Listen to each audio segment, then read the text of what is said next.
Welcome back to this space of calm, our shared journey tonight. Other than rest, and it doesn't matter if you hear every word, as your mind begins to drift towards the peaceful heart of a story about a very particular kind of knowledge, the kind of knowledge that comes with a lock on the door and a sign that says "Do not enter," the story of a book that was perhaps never meant to be opened at all. Before we drift too far, if you feel a connection to this place, you are welcome to leave a quiet like or subscribe. Think of it not as a task, but as leaving a soft footprint in the sand before you continue your journey inward. Your peaceful presence here is, and always will be, more than enough. And if you feel so inclined, you can let me know in the comments what city or town you're listening from, and what time it is for you. It's a quiet way of knowing we are all sharing the stillness together across the sleeping world. And so, find that gentle darkness in your room, perhaps with a soft blanket pulled a little closer, as we begin our slow drift into tonight's tale. Imagine, for a moment, a small, simple wooden box. It's old but sturdy, and on the front, it has a heavy iron lock. There is no key. What do you suppose is inside? Perhaps nothing at all. A forgotten space, full of dust and air. Or maybe it holds old letters, tied with a faded ribbon. Or a single, worthless-looking stone that was once a child's greatest treasure. The possibilities are endless, and your mind, even in its most restful state, can't help but want to know. This feeling, this gentle, persistent pull of the unknown is where our story begins. It's a feeling as old as humanity itself. We are creatures of curiosity. The closed door is always more interesting than the open one. The whispered secret is always more captivating than the public announcement. And a locked book, well, a locked book is an invitation of the highest order. Think of the oldest stories we tell ourselves. In a perfect garden, you are told you can have anything you want except for the fruit from one particular tree. It's not that the other fruit isn't as sweet. It's that one, and only one, is forbidden. And so, it becomes the only one that truly matters. Another ancient tale speaks of a gifted box, given with a single, simple instruction: do not open it. The instruction, of course, is what seals its fate. The need to know what's inside becomes a pressure, a weight, an obsession that eventually must be relieved. This isn't a flaw in our design. It's the engine of it. It's why we explore, why we discover, why we learn.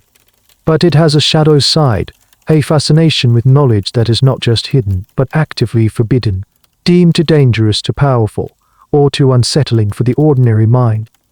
For centuries, this wasn't just a concept from mythology. It was official policy.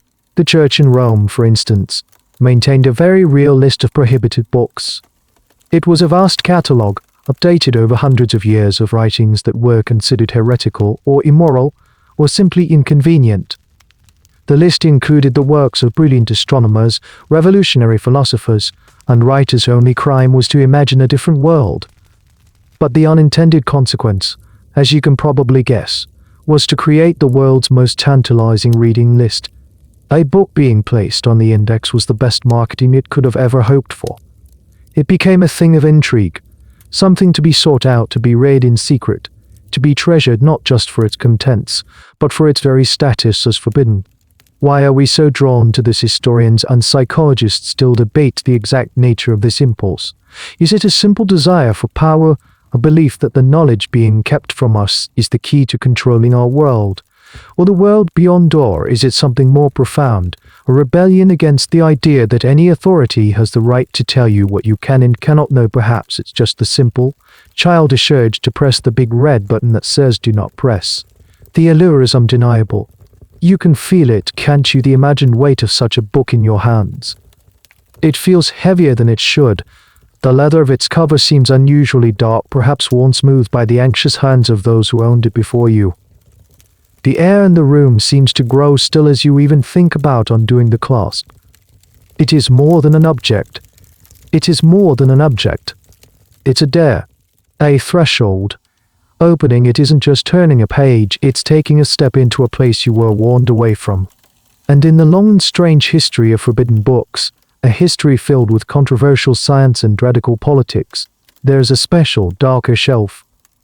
This shelf is reserved for books that don't just contain dangerous ideas, but claim to offer dangerous abilities. books that are not just locked, but are said to be cursed. And on that very shelf, one book has a reputation that makes all the others seem like children's stories. A book whose legend is so pointed, so unsettling that for centuries, people have whispered that merely owning it is to invite ruin. It is a book that we will come to know as the Red Dragon. And this book, the one known as the Red Dragon, has a more formal name, the Grand Grimoire. It sounds rather stately, doesn't it, the Great Spellbook, if you were to translate it loosely from the French. It has an air of importance, of academic weight, but its reputation is anything but academic. Its other famous nickname, whispered in the dark corners of Europe, was far more direct. Some called it the Gospel of Satan, a title designed to send a chill down your spine, a clear warning that this was not a text to be trifled with. Let's imagine you could see a copy. Not some mythical, one-of-a-kind original bound in human skin that's the stuff of horror movies. No, let's picture a real, historical copy, one of the many that were printed and sold over the centuries. It wouldn't be particularly large. It might be bound in simple black leather, or even just have a coarse paper cover. But the moment you opened it, you would notice something distinctive. The ink. It was famously printed into colors black and red. The descriptions, the mundane parts of the text are in black. But the words of power, the names of the spirits, the spells themselves, they are printed in a striking, vibrant red, the color of blood, the color of blood, the color of fire, the color of fire. This choice was not merely for decoration. It was a statement. It made the book feel alive, dangerous, as if the very words on the page were pulsing with a forbidden energy. The book's contents, according to the legends that swirled around it, were a detailed instruction manual for the most audacious magical act imaginable. It wasn't about simple charms for finding lost things or making someone fall in love with you. The Grand Grimoire aimed much, much higher. It claimed to provide the exact, step-by-step process for summoning powerful demonic entities, and not just any spirits, but the highest-ranking officials of the underworld. And then there was the book's most infamous chapter, the one that truly sealed its dark reputation. It contained what it claimed was a foolproof method for making a pact with the devil, or, to be more specific, with his designated prime minister. It was presented as a kind of spiritual contract negotiation, a guide for mortals on how to trade their immortal soul for earthly power, riches, and knowledge. This was what set the Grand Grimoire apart. Other magical texts, other grimoires, often focused on compelling or commanding spirits. They were about the magician being in charge. The Grand Grimoire, however, presented a ritual of supplication, of bargaining from a position of weakness. It was, so the story goes, a guide to surrender. But here is where the story gets a little strange, a little more human. For a book with such a terrifying and ancient reputation, its origins are surprisingly murky. The book itself claims to have been written in the year 1522, and to be based on the writings of the biblical King Solomon. This claim was crucial. It gave the book an air of profound, almost holy, antiquity. But historical scholars and literary detectives have looked at the text, the language, the style of printing, and they have come to a very different conclusion. The consensus now, though, as with many such texts, but definitive answer is elusive and still debated, is that the Grand Grimoire is much, much younger. It most likely first appeared not in the 16th century, but in the middle of the 18th century, with some arguing its current form didn't solidify until the early 19th century. So while I about the date well, for the same reason a modern advertisement might claim a recipe is Grandma's secret formula. It's about creating a sense of authority and timeless power. A book of dark magic written last year feels a bit silly. A book of dark magic transcribed from the secret works of a wise king from 3,000 years ago that feels real. That has weight. This makes the book a fascinating kind of fraud. A forgery whose legend became more powerful than any truth. It's a bit like a piece of counterfeit art that everyone believes is a lost masterpiece.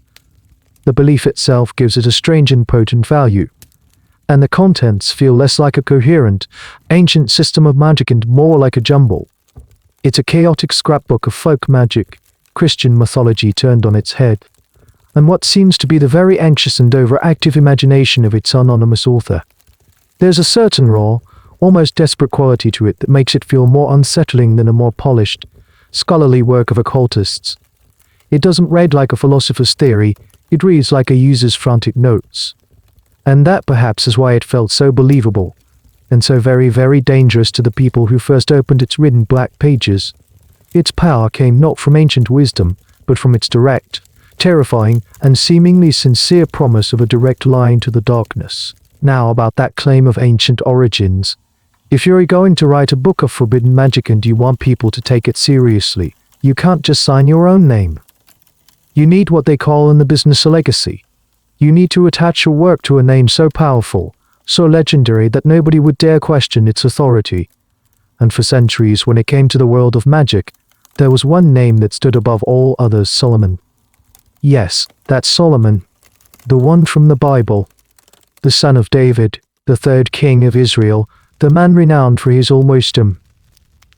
The story of him threatening to split a baby into to reveal the true mother is a testament to a mind that saw through all deception. But alongside the stories of his wisdom, a whole other set of legends began to grow. Whispers that Solomon's wisdom was just a gift from God. It was a form of power. A power that allowed him to understand the languages of animals and birds, and more importantly, to command the world of spirits. According to these tales, which are found in Jewish, Christian, and Islamic traditions, Solomon didn't just build his great temple in Jerusalem with human hands. He was said to have bound and commanded powerful jinn or demons, forcing them to do the heavy lifting. He was, in essence, the world's first and greatest magician, the ultimate master of the occult. The legends say he possessed a special signet ring engraved with the true name of God, and with it, he could imprison any spirit he wished in a big brass vessel like genies in a bottle and compel them to answer his questions and obey his every command.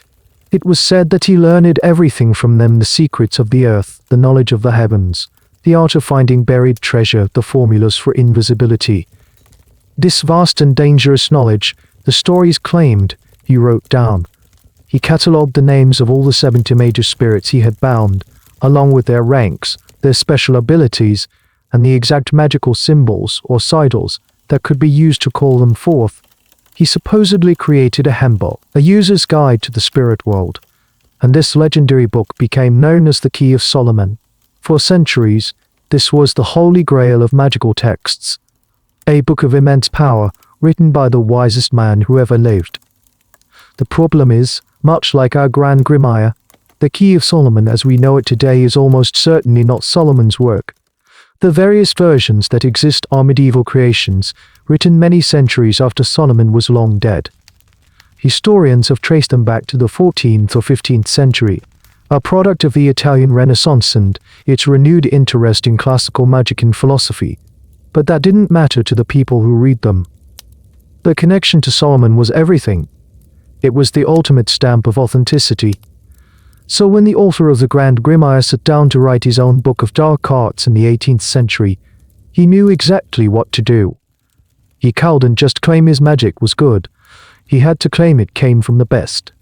The title page of the Grand Grimoire makes this connection explicit. It often claims to be the true, sanctified clavicle of Solomon, suggesting that all the other keys of Solomon floating around were fakes or diluted copies, and this was the real deal. It was a brilliant piece of marketing. It was like saying, "You've seen the imitations, now buy the original." But the author added a little twist, a detail that made his book seem even more exclusive and dangerous. He claimed that this knowledge was so powerful that Solomon himself had it buried with him in his tomb, that it was never meant for the eyes of ordinary men, and that it was only discovered centuries later, when a group of Babylonian priests were rebuilding his tomb. This adds another layer to the story.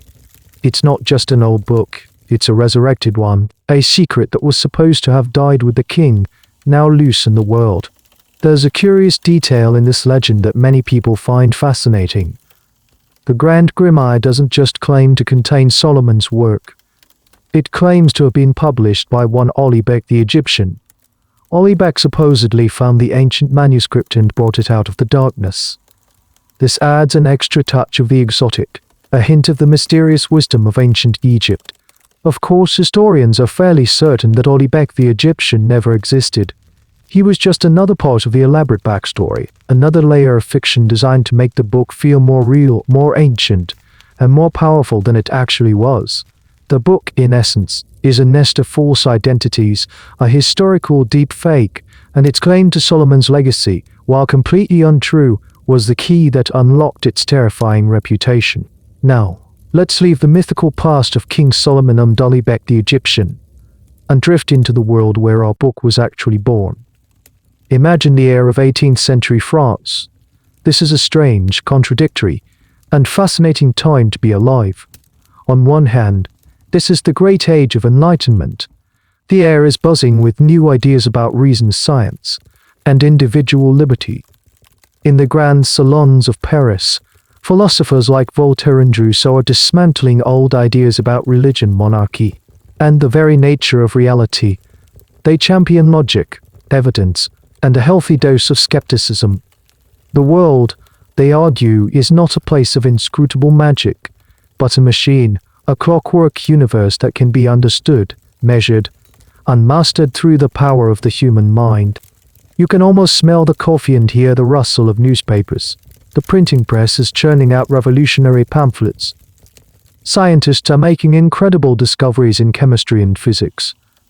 There's a feeling of optimism, a sense that humanity is finally stepping out of the long, dark shadow of superstition and into the bright light of reason. Magic, to the educated elite of this era, was seen as a relic of a more ignorant time, of country charlatans and the hopelessly credulous. To speak of summoning spirits in a Parisian soul, one would be like talking about astrology at a NASA conference today. You would be met with polite, and perhaps not so polite, ridicule. But if you step out of those brightly lit salons and walk down the darker, narrower streets of the city, you find a very different world. The shadow of superstition was, in fact, very long and very deep. For the vast majority of people, life was not a logical, clockwork machine. It was uncertain, unpredictable, and often brutal. Sickness could strike without warning, crops could fail, love could be unrequited, and poverty was a constant threat. The idea of magic wasn't silly, it was a profound hope. It was a belief that there were hidden levers of power that an ordinary person could pull to influence their fate. This is the strange duality of the age. A deep and growing belief in science, living right alongside a deep and persistent belief in the supernatural. And this wasn't just among the poor and uneducated.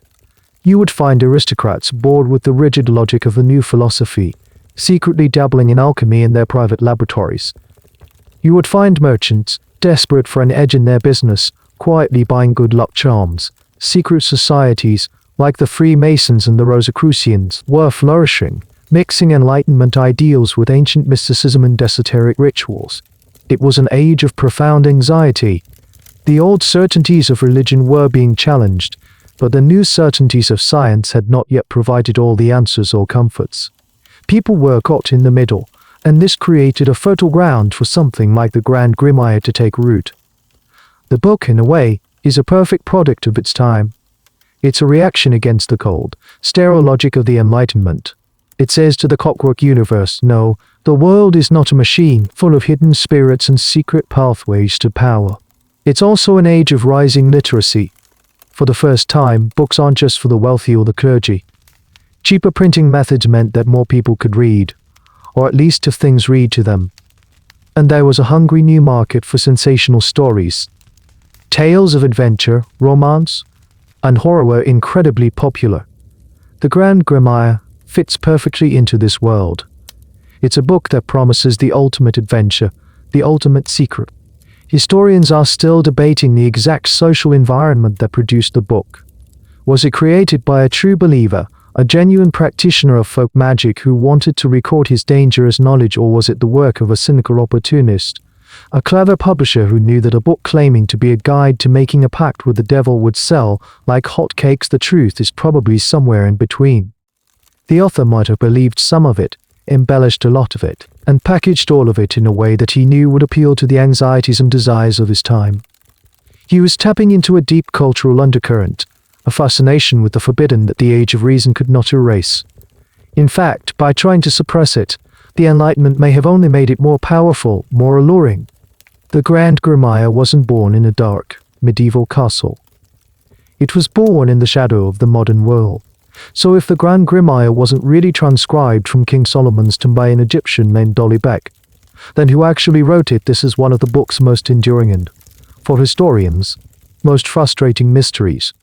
The book doesn't just claim ancient lineage, it gives a very specific and very suspicious author, a man named Antonio Venetian del Rabina. The name itself is a curious construction. Venetian suggests he is from Venice, a city famous for reputation as a place of intrigue and secrets. Del Rabina seems to hint at a connection to Jewish mysticism or a rabbinical background, lending another layer of esoteric authority. It's a name that sounds impressive, learned, and vaguely exotic. The book even provides a date for its writing, claiming Antonio composed it in the year 1522. This, as we've seen, is almost certainly a fiction designed to make the book seem older and more authentic than it is. But for a moment, let's pretend Antonio was a real person. Who would he have been? A renegade priest, perhaps, who had turned from the church to darker arts, a scholar of the occult, who had stumbled upon some truly dangerous knowledge, a desperate man who had made a pact himself and was now, as part of the deal, required to share the method with others. The legend doesn't give us much to go on. He is a ghost, a name on a title page with no history, no other known works, and no record of his existence. This is where historical detective work comes in, and it's where we find one of the most delightfully weird and obscure facts about this whole affair.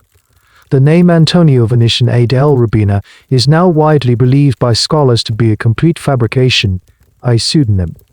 And not just any pseudonym, but one that might have been chosen for a very specific, almost playful reason. The investigation into the name often leads to a completely different historical figure, a real person who was indeed a famous purveyor of magical knowledge. But his name wasn't Antonio, it was Iro Grego. In the 16th and 17th centuries, long before our grimoire appeared, there was a popular genre of books in Italy known as books of secrets. These were not necessarily books of dark magic, but more like early encyclopedias of folk remedies, chemical recipes, alchemical experiments, and all sorts of practical advice. One of the most famous and widely printed of these was a book called The Secrets of Signor Alexis of Piedmont. The author was a mysterious figure, and the book was hugely influential. It was later revealed that the true author was an Italian humanist and cartographer named Girolamo Russelli. But here's the fun part. Before Russell, I was revealed as the author. Many believed the work was written by this Iro Grego, whose name in some editions was anagram matters heir to Giro Wingo and other variations. His name became synonymous with this kind of secret, popular knowledge. Now, fast forward to the 18th century. Our anonymous French author is creating his grimoire. He needs an author's name. It's possible, though academics are still hashing this out, that he created Antonio Venetian del Rabina as a kind of elaborate, multilingual pun or anagram related to these earlier figures like Iro Grego. It was a nod and a wink to the genre, a way of signaling to the in-the-know reader that this book was part of that long tradition of secret knowledge publishing. It's a bit like a modern musician using a sample from a classic song. It's a way of placing yourself in a lineage. Of course, the other possibility is much simpler. The name might just be a jumble of impressive-sounding words. Antonio was a common name. Venetian gave it an Italian, Renaissance flair. Del Rabina added the crucial hint of ancient, mystical, possibly forbidden Hebrew lore. It was a name constructed for marketing. It was designed to sound exactly like the kind of person who would write a book on how to summon the devil. The complete lack of a real author has a powerful psychological effect. An author humanizes a book. You can imagine them at their desk, you can understand their motivations. But the Grand Grimoire has no human face. It is an anonymous artifact. It feels less like it was written by a person and more like it simply emerged. Like it coalesced out of the anxieties and dark desires of the age. This anonymity makes it more unsettling. And so, Antonio Venetian del Rabina remains a phantom. He is a character in the story that the book tells about itself. A fictional creation designed to sell a fictional history. The real author was likely a far less romantic figure, a struggling publisher, a clever hat writer, or a small-time occultist living in 18th century France, trying to make a name for himself or simply to make a living. But he was smart enough to know that his own name had no power, and so he created Antonio, a perfect author for a perfectly terrifying book, and then, like a good magician, he vanished. Let's imagine now that despite the dubious author and the questionable history, you have a copy of this infamous book resting in front of you. The air in the room feels still and heavy. You take a slow, steadying breath and gently, carefully, you open the cover. What would you actually see inside? What secrets does the Grand Grimoire promise to reveal the contents? You find are a strange mixture of the deeply ceremonial, the surprisingly practical, and the profoundly unsettling. It's structured less like a single, flowing narrative and more like a technical manual from a very strange and dangerous factory. The book is typically divided into two parts. The first part is the setup. It's all about preparation. Magic, according to the Grimoire, is not a casual affair. You can't just snap your fingers. It requires discipline, purification, and the gathering of very specific tools. This section reads like a combination of a monastic rulebook and a very peculiar camping guide. It instructs the aspiring magician on how to prepare themselves for the great work ahead. This includes instructions for fasting, for ritual ablutions, and for prayers, though the prayers are directed at securing the cooperation of the celestial powers to protect you from what you are about to do. It doesn't deny the existence of God or angels, it tries to use them as part of the system. This first book is also a shopping list, detailing the bizarre tools you will need to acquire. We'll get to those in a moment, but it also gives you the instructions for creating the most crucial piece of equipment, the blasting rod. This is not some gnarled piece of wood from a graveyard tree. The book claims it must be a wand made from a very specific type of wood, hazel or nut, wood that has never borne fruit. You must cut it with a single stroke, using a special new knife that has also been consecrated. At the very moment the sun rises on a particular day, the level of detail is intense. The rod is then to be fitted with magnetized steel tips and engraved with sacred words. This rod is your primary weapon and tool, the instrument through which you will project your will and command the spirits. Then comes the second book, and this is where the Grimoire earns its dark reputation. This section is titled, with no subtlety whatsoever, the Sanctum Regnum, or the Kingdom of the Spirits. Here the tone shifts. The careful preparation is over, and the book gets down to business. It presents what it claims are the true, secret titles and names of the major spirits of the underworld. It gives a detailed hierarchy, which we would explore later. It provides the core of its knowledge, the great conjurations, or the speeches you are supposed to make to call forth these entities. These are written in a high, almost biblical style, full of threats and entreaties. And this is where the reading comes in. The names of the spirits and the words of power are printed in that stark, alarming read, making them leap off the page. But the Grimoire doesn't just teach you how to summon a spirit. It promises to teach you how to make a deal. It lays out the process for the infamous pact. This is presented as a formal negotiation. You, the magician, state your terms. You might ask for knowledge, for the love of a certain person, or for the ability to find buried treasure, a surprisingly common request in these old texts. The spirit, in turn, will state its price. The price is always the same. You belong to them, body and soul, after a set number of years. The book even provides the supposed text for the contract which you are supposed to sign in your own blood. Beyond this central, terrifying ritual, the book is padded out with all sorts of other, lesser spells. There are charms to make yourself invisible, spells for winning the lottery, instructions for creating a magic carpet, though scholars point out this seems more like a teleportation ritual than a literal flying rug, and even a rather grim section on necromancy, or how to speak with the dead. It's a grab bag of occult desires. This is a point of great debate among scholars who study these texts. Why would a book dedicated to making a pact with the demon also include spells for, say, curing a headache or protecting your home? Some argue it was a marketing tactic, a way of making the book more broadly useful and appealing to a wider audience. Others have a more subtle interpretation. They suggest that it reflects a kind of magical worldview where all power, light and dark, comes from the same spiritual wellspring. It's just a matter of what you choose to do with it. It makes the Grand Grimoire a much stranger and more contradictory document than its simple, terrifying reputation might suggest. So, you've decided to go through with the ritual. You have your hazel wand, you've purified yourself, and you've drawn your protective circle. Now, who are you actually calling the Grand Grimoire is very clear that you don't just shout into the darkness and hope for the best. You do not, according to this book, call the big boss himself.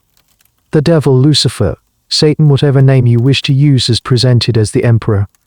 He is a remote, almost unreachable figure. Like a true monarch, he doesn't deal with the day-to-day affairs of mortals. For that, he has staff. And this is where the Grimoire introduces its most famous and unique character. The spirit you are instructed to summon for your pact is not Lucifer, but his prime minister, a figure named Lucy Fuge. Let's just take a moment to appreciate that name. Lucy Fuge comes from two Latin words lux, meaning light, and fuga, meaning to flee. So his name literally means he who flees the light. It's wonderfully on the nose, isn't it? It's a certain dark poetry to it. The second name, Rofocali, is more of a mystery.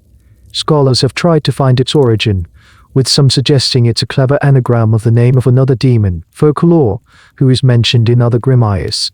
The debate over the origin of Rofocali is one of those wonderfully obscure corners of academic study. But whatever its origin, the full name has a powerful, almost formal sound. Lucy Fuge Rofocali.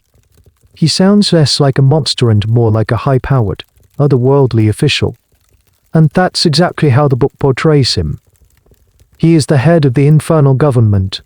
He is the one who holds the keys to the treasury. The Grimoire states, quite explicitly, that Lucifer has given Lucy Fuge Rofocali power over all the world's wealth and treasures. If you want riches, if you want to find buried gold, if you want your business to succeed beyond your wildest dreams, you don't go to the emperor. You go to the Prime Minister of Finance. This is a fascinating bit of supernatural bureaucracy. It makes the whole process seem less like a terrifying spiritual battle and more like a very serious business meeting.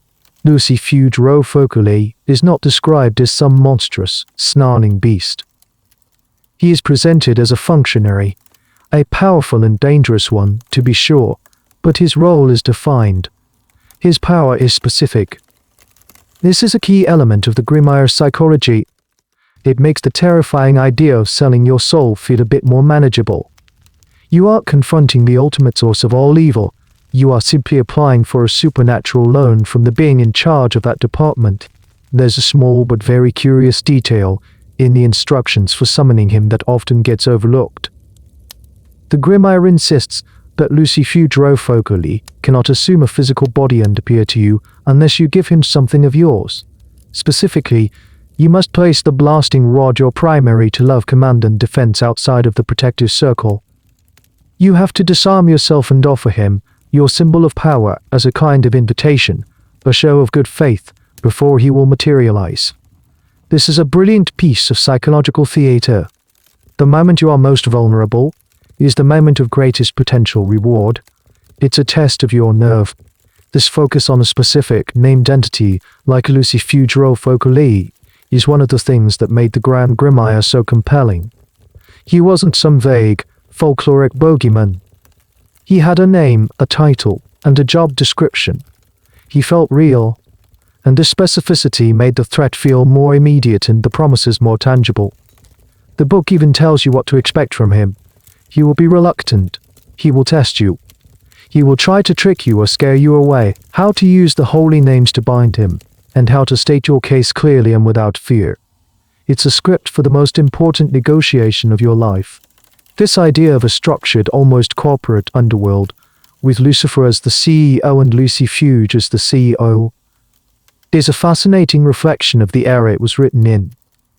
The 18th century was a time of growing, complex governments and vast international trading companies. The world was becoming more organized, more bureaucratic, and it seems the author of the Grand Grimoire imagined the underworld would be run along the same lines.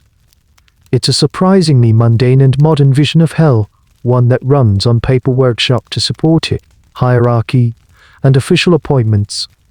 And at the head of it all sits Lucy Fuge Rofocali, the eternal bureaucrat, waiting in the darkness for the next mortal applicant to submit their request.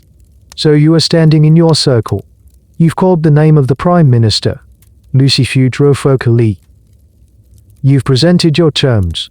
Now comes the climax of the entire grimoire, the pact. The final, irreversible agreement. The book, of course, presents this as a real, binding, supernatural contract. But for our gentle, sleepy purposes, let's look at it not as a magical instruction, but as a fascinating piece of folklore and a masterclass in psychological drama. According to this text, first, the book is very clear that this is a negotiation. Pharaoh, once he appears, will not simply grant your wishes. He will argue. He will bargain. The grimoire warns you that he will try to give you the worst possible deal. He might offer you the treasure you seek, but only on the condition that you give yourself to him in 20 years. The book instructs you, the magician, to hold firm, to demand more time, to haggle for 50 years of life, wealth, and happiness. It's an incredibly strange and almost comically mundane image of a human being, standing in a chalk circle, arguing about contract terms with a being of immense cosmic power. Once the terms are agreed upon, say, you get what you want, and he gets you in 50 years, the contract must be formalized. This is where things get theatrical. The grimoire provides the exact wording for the pact. It's written in a pseudo-legal language full of promises and clauses. You must write it out by hand. And what do you write it on? A piece of virgin parchment? This isn't just any old paper. True virgin parchment, in the old magical tradition, was supposed to be the skin of a stillborn lamb or calf, a potent symbol of innocence. And what do you write it with? Well, you can't just use a normal pen. The book gives you two options. The first is to use a special quill plucked from a male goose, and dip it in a special ink that you have prepared with arcane ingredients. But for the most serious of pacts, for the signature that seals the deal, the grimoire gives the instruction that has become so famous in horror stories. You are to sign it with your own blood. The book is very specific. You must make a small incision on your left arm, the side associated with the sinister and the unconventional, and use a few drops of your own blood as ink. Why blood? From a purely symbolic perspective, it's brilliant. It is your essence, your vitality, your very being distilled into a single potent substance. To sign a document in blood is to infuse it with your life force. It is the ultimate, undeniable signature. It says, I don't just agree to this with my mind, I agree to this with my very existence. After you have signed the pact, you fold it up and give it to the spirit. He takes it, and in return, he makes his promise. And here's a wonderfully practical, almost funny detail. The grimoire says that you shouldn't just take his word for it. After all, you're dealing with a professional deceiver. So as proof that the deal is real and he will uphold his end of it, the spirit is required to leave a physical mark. He might cause a strange symbol to appear on a piece of the parchment you kept, or he might cause a coin or a small stone to materialize inside your circle. This is your receipt, your proof of purchase. Now, let's step back from the ritual and look at it with a historian's eye. What is really going on here? There is, to this day, no verifiable evidence that anyone has ever successfully followed these instructions and received a pot of gold from Pharaoh. So why write all this down in such detail? Academics who study these texts often argue that the ritual of the pact is not really about summoning a demon. Imagine you are a person in the 18th century, living in poverty and desperation. You feel powerless. You perform this ritual. You go through the fear, the focus, the intense drama of it all. You write down your desire, I will be wealthy, and you sign it in your own blood. What have you actually done? You have made an incredibly powerful commitment to yourself. You have performed an act of supreme, desperate will. You have told yourself, in the most dramatic way possible, that you are going to achieve your goal, no matter the cost. Some scholars argue that for some people, this act of psychological transformation might have been enough. Having made a pact, they might have acted with a new, ruthless confidence. They might have taken risks they never would have taken before. They might have pursued wealth with a single-mindedness that was terrifying to their competitors. And if they succeeded, who were they to credit? Not their own hard work or ruthless ambition, but the dark bargain they made in the circle, the pact becomes a self-fulfilling prophecy. This, of course, is a purely rationalist interpretation, and the true power and meaning of the ritual for those who may have believed in it is something we can only speculate about. But it transforms the pact from a simple act of magic into a profound and very human act of will. Alright, so the core of the Grimoire is this grand, theatrical ritual of the pact. But a surprising amount of the book's page count is dedicated to something far more mundane, a shopping list. Magic, it seems, requires a lot of very specific equipment, and this is where we get some of the most wonderfully strange and particular details in the entire text. It's a glimpse into a world where everyday objects, when prepared in a special way, could be imbued with supernatural power. Let's start with the basics. You need a blade. But not just any knife will do.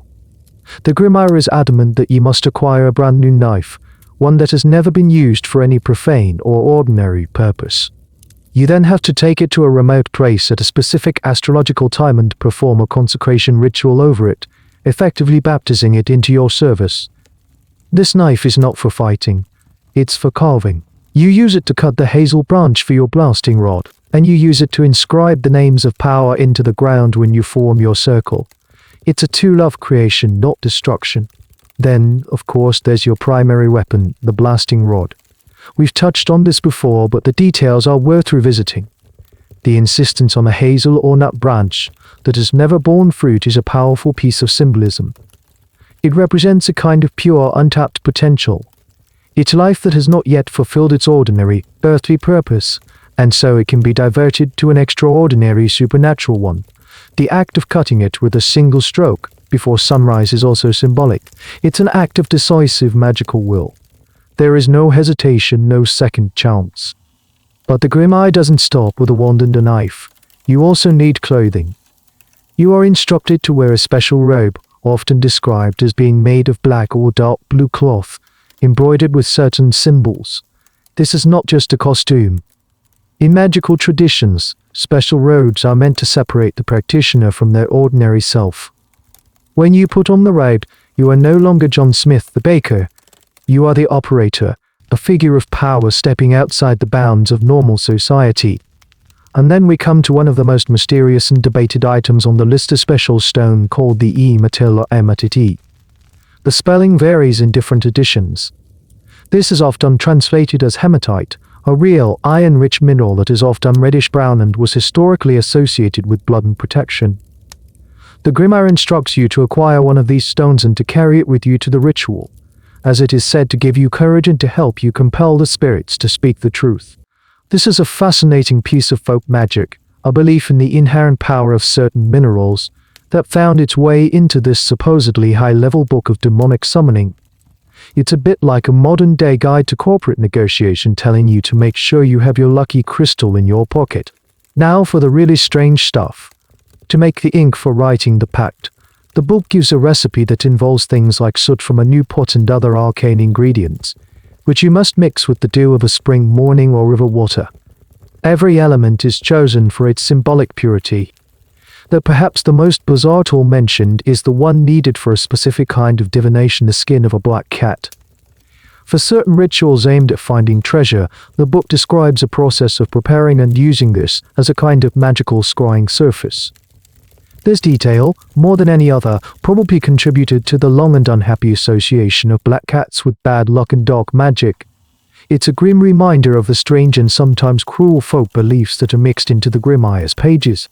Why all this incredible specificity? Why can't you just use a stick from your backyard and a pen from your desk on one level? It's about focus. The process of gathering and preparing all these rare and specific items is a meditation in itself. It forces the magician to spend weeks, or even months, preparing for the ritual, building their concentration and their will. It makes the final act feel earned and significant. But there's another, more cynical interpretation that historians often point to. By making the required tools so difficult and obscure to obtain, the author provides a built-in excuse for failure. If the ritual doesn't work, if Lucy Fudge-Rofocle doesn't show up with a bag of gold, it's not because the book is fake. It's because you, the operator, did something wrong. Maybe your hazel branch had a tiny, unseen blemish. Maybe your knife had been secretly used to cut cheese before you bought it. Maybe your email stone was not the genuine article. It's a perfect get-out-of-jail-free card for the author. The system is infallible, its users are not. It's a clever design that protects the book's authority while placing all the burden of proof and all the blame for failure squarely on the shoulders of the poor soul who was trying to use it. Among all the strange tools and elaborate preparations, there is one element of the ritual that is, without question, the most important. It is your shield, your fortress, and your prison. It is the magic circle. The Grand Grimoire, like nearly every major work of European magic before it, is utterly insistent on this point. You do not, under any circumstances, attempt to summon a powerful entity without first creating a properly consecrated circle, an act of pure foolishness. Let's imagine you are there, in your chosen isolated spot, perhaps a lonely ruin or a clearing deep in the woods. You have your consecrated knife in hand. Now, you must mark out your territory. The circle is not just a line on the ground.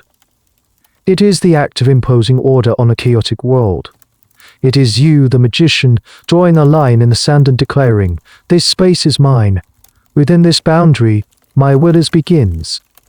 The grimoire provides specific instructions for its construction. It should be of a certain diameter, usually about 9 feet, giving you enough room to move but not so much that the space feels undefended. You use your ceremonial knife or a special staff to trace the main circle in the earth. But one circle is not enough. You must then trace a second circle inside the first, creating a kind of no man's land, or buffer zone between you and the entity you are about to call. Inside this protected walkway, you are instructed to inscribe words and symbols of power. This is where the grimoire's Christian but subverted worldview is most apparent. You do not write the names of demons in your circle. You inscribe the names of the archangels, like Michael and Raphael. You draw crosses or other holy symbols at the 4 cardinal points, turning your magical fortress into a kind of consecrated, spiritual island. The idea is to surround yourself with so much divine authority that the infernal spirit you summon cannot possibly breach your defenses. It's like lining the walls of your house with Garner vampire, but on a much grander, more metaphysical scale. At the center of the circle is your place. Here you stand protected by the divine names that surround you. The grimoire also sometimes describes a smaller, inner triangle, its point facing outwards from the circle. This is the place of manifestation. It is outside your protected zone, but contained by the larger ritual space. This is where you will command the spirit to appear. You are inviting it to your front porch, but not into your living room. The psychological power of this is immense.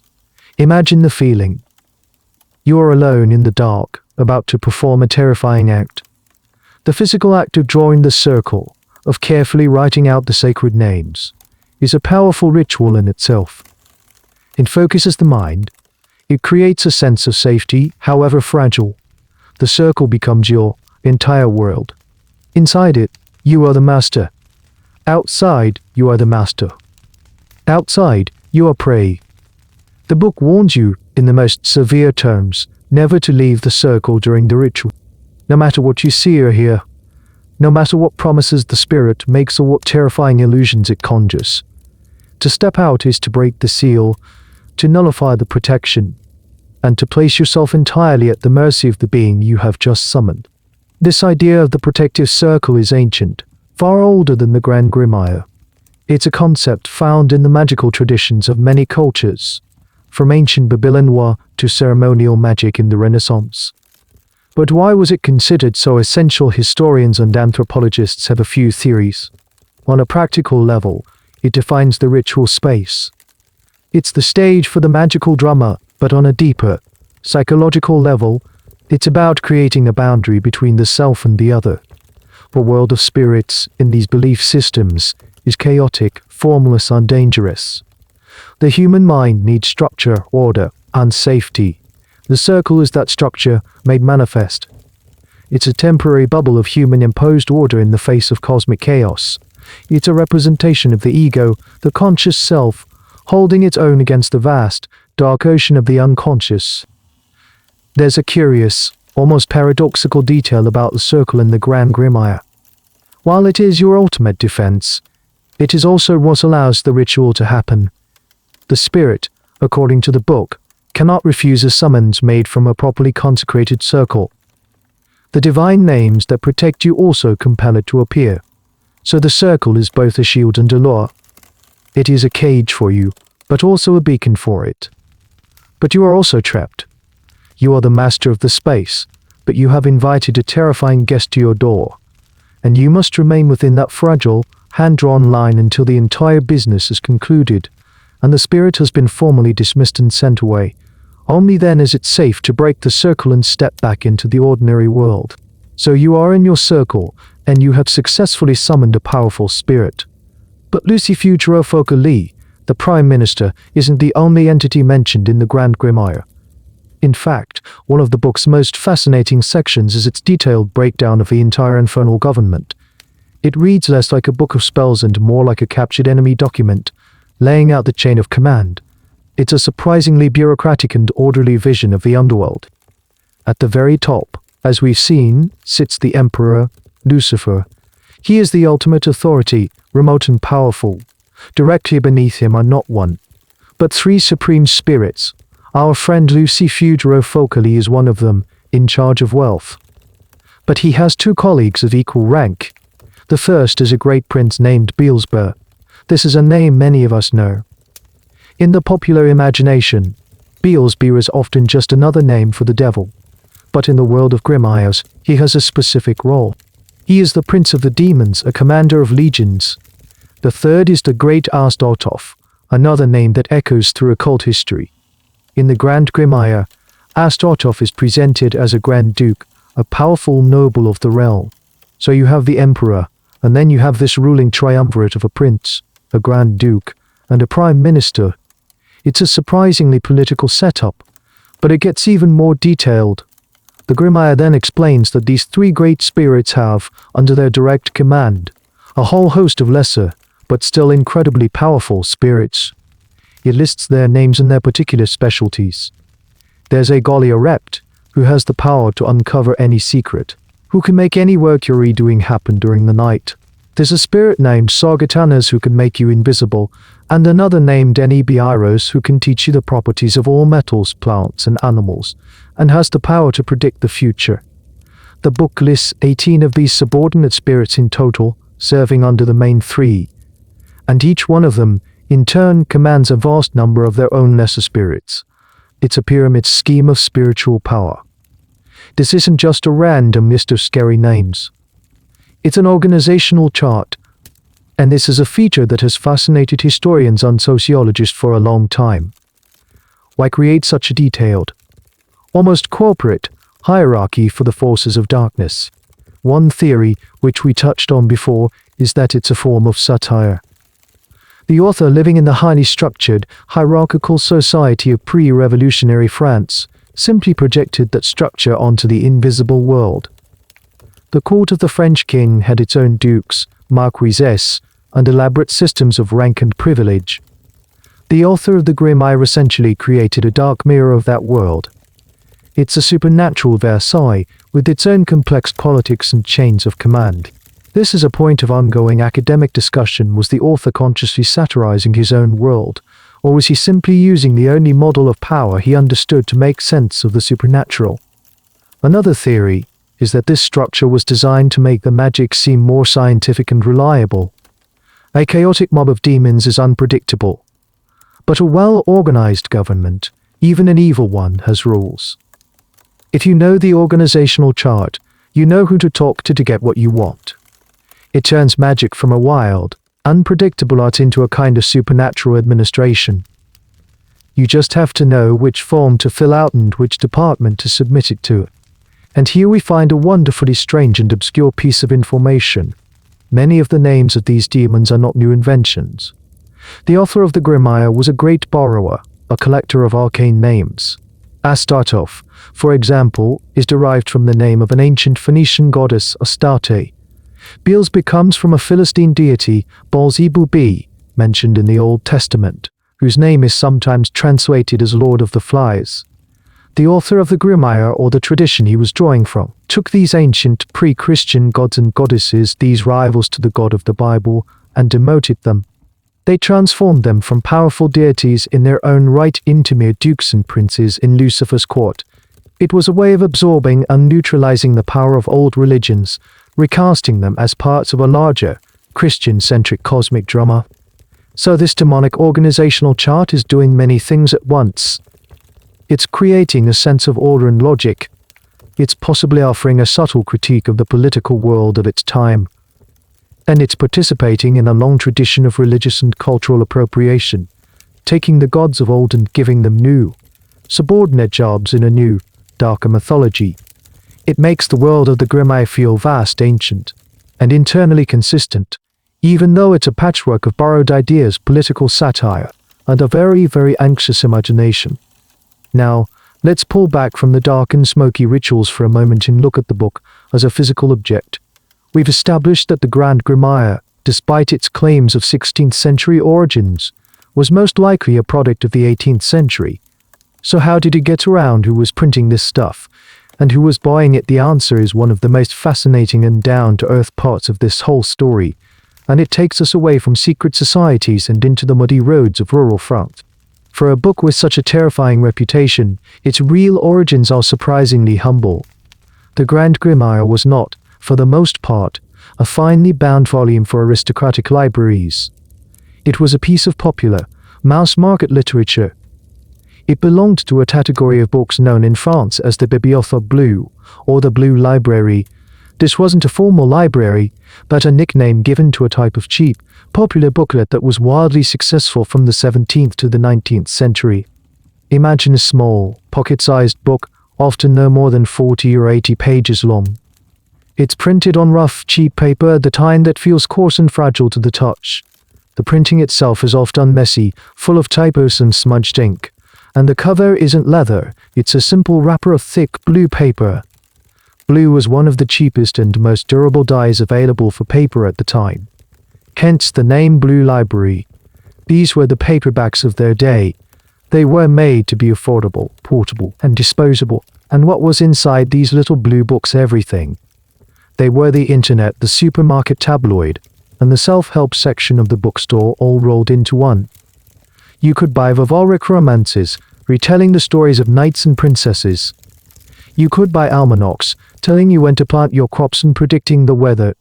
You could buy collections of jokes, etiquette guides, sensationalized news reports of recent crimes, and abridged versions of famous literary works.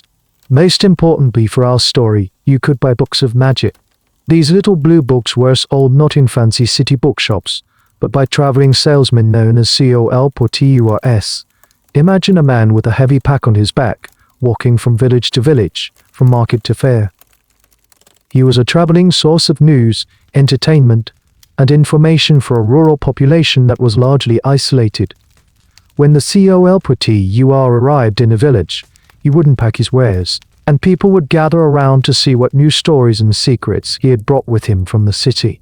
And among the romances and the almanacs, he would have a selection of grimoires, not just the Grand Grimoire, but others like the Grimoire Vert, more simplified versions of the Key of Solomon. He might also sell little books of folk charms and remedies called Grimoires de Campagne or Country Grimoires. The Grand Grimoire, with its sensational title and its promise of ultimate power, was a bestseller. It was the blockbuster of the Blue Library's occult section. This context completely changes how we see the book. It wasn't a secret text passed down through generations of hidden initiates. It was a commercial product, designed to appeal to the fears and fantasies of ordinary people. The publishers, printers, and salesmen were a part of a thriving industry, and this is a point of considerable debate among historians. How much did these people believe in the contents of the books they were selling? Were they cynical businessmen exploiting the superstitions of the public? Or were they part of that same culture, perhaps believing that there was some truth and power in these texts, even as they profited from them?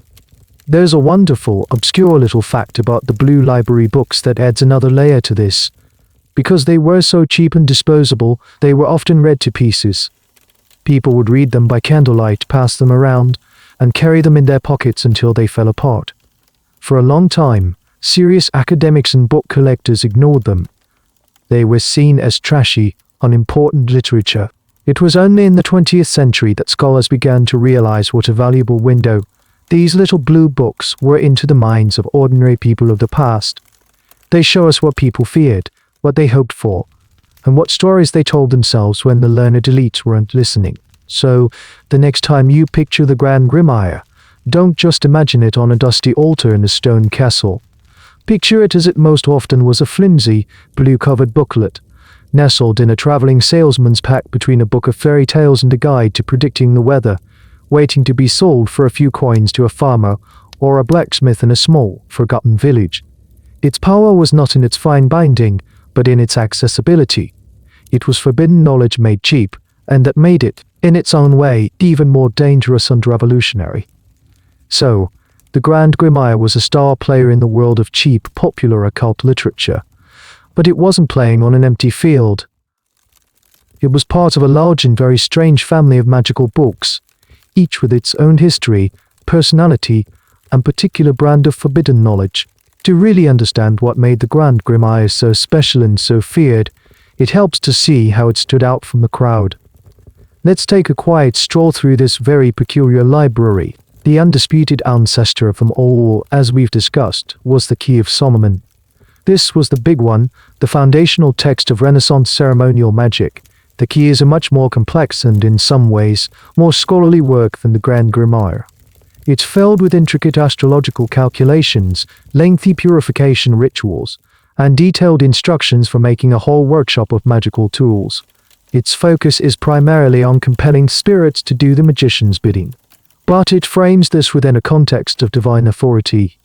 The magician in the Key of Solomon is a figure of power, using the names of God to command the lesser spirits. It has an air of high ceremony, of almost priestly confidence. Then you have a text that is often confused with the Grand Grimoire but is its own distinct creation, the Grimoire Verum. Another brilliant title, right, it also claims to be based on the works of Solomon and was likely published around the same time as the Grand Grimoire in the 18th century, probably by the same circle of publishers in France or Italy. The Grimoire Verum is a bit like a cousin to our book. It also details pacts and gives hierarchies of spirit, including some of the same names like Lucifer and Beelzebub. However, its rituals are often considered even more complex and its tones slightly different. While the Grand Grimoire has that stark, direct focus on the pact with Lucifuge, the Grimoire Verum is a bit more of a general-purpose handbook, with instructions for a wider variety of magical operations. The academic debate about which came first and which influenced the other is a classic chicken and egg problem that historians of these texts love to argue about. Moving on, you might find a very famous book called The Book of Abramelin and the Mage. This one is different. It's presented as the testament of a 15th century Jewish magician named Abraham of Worms, who supposedly traveled to Egypt and learned a sacred and powerful system of magic from a hermit named Abramelin. The book's central ritual is not about making a pact, but about achieving the knowledge and conversation of the holy guardian angel. It's a long, arduous process of prayer and purification, lasting 6 months or more. Only after you have achieved this divine connection, the book claims, can you safely command the demons of hell, who are then bound to you as servants. It's a system that puts union with the divine first, and control of the demonic second. This makes it feel, to many, like a work of mystical spirituality rather than black magic. Then there is a wonderfully named book, The Black Pullet, or La Poule Noire. This 18th century French text is a wild ride.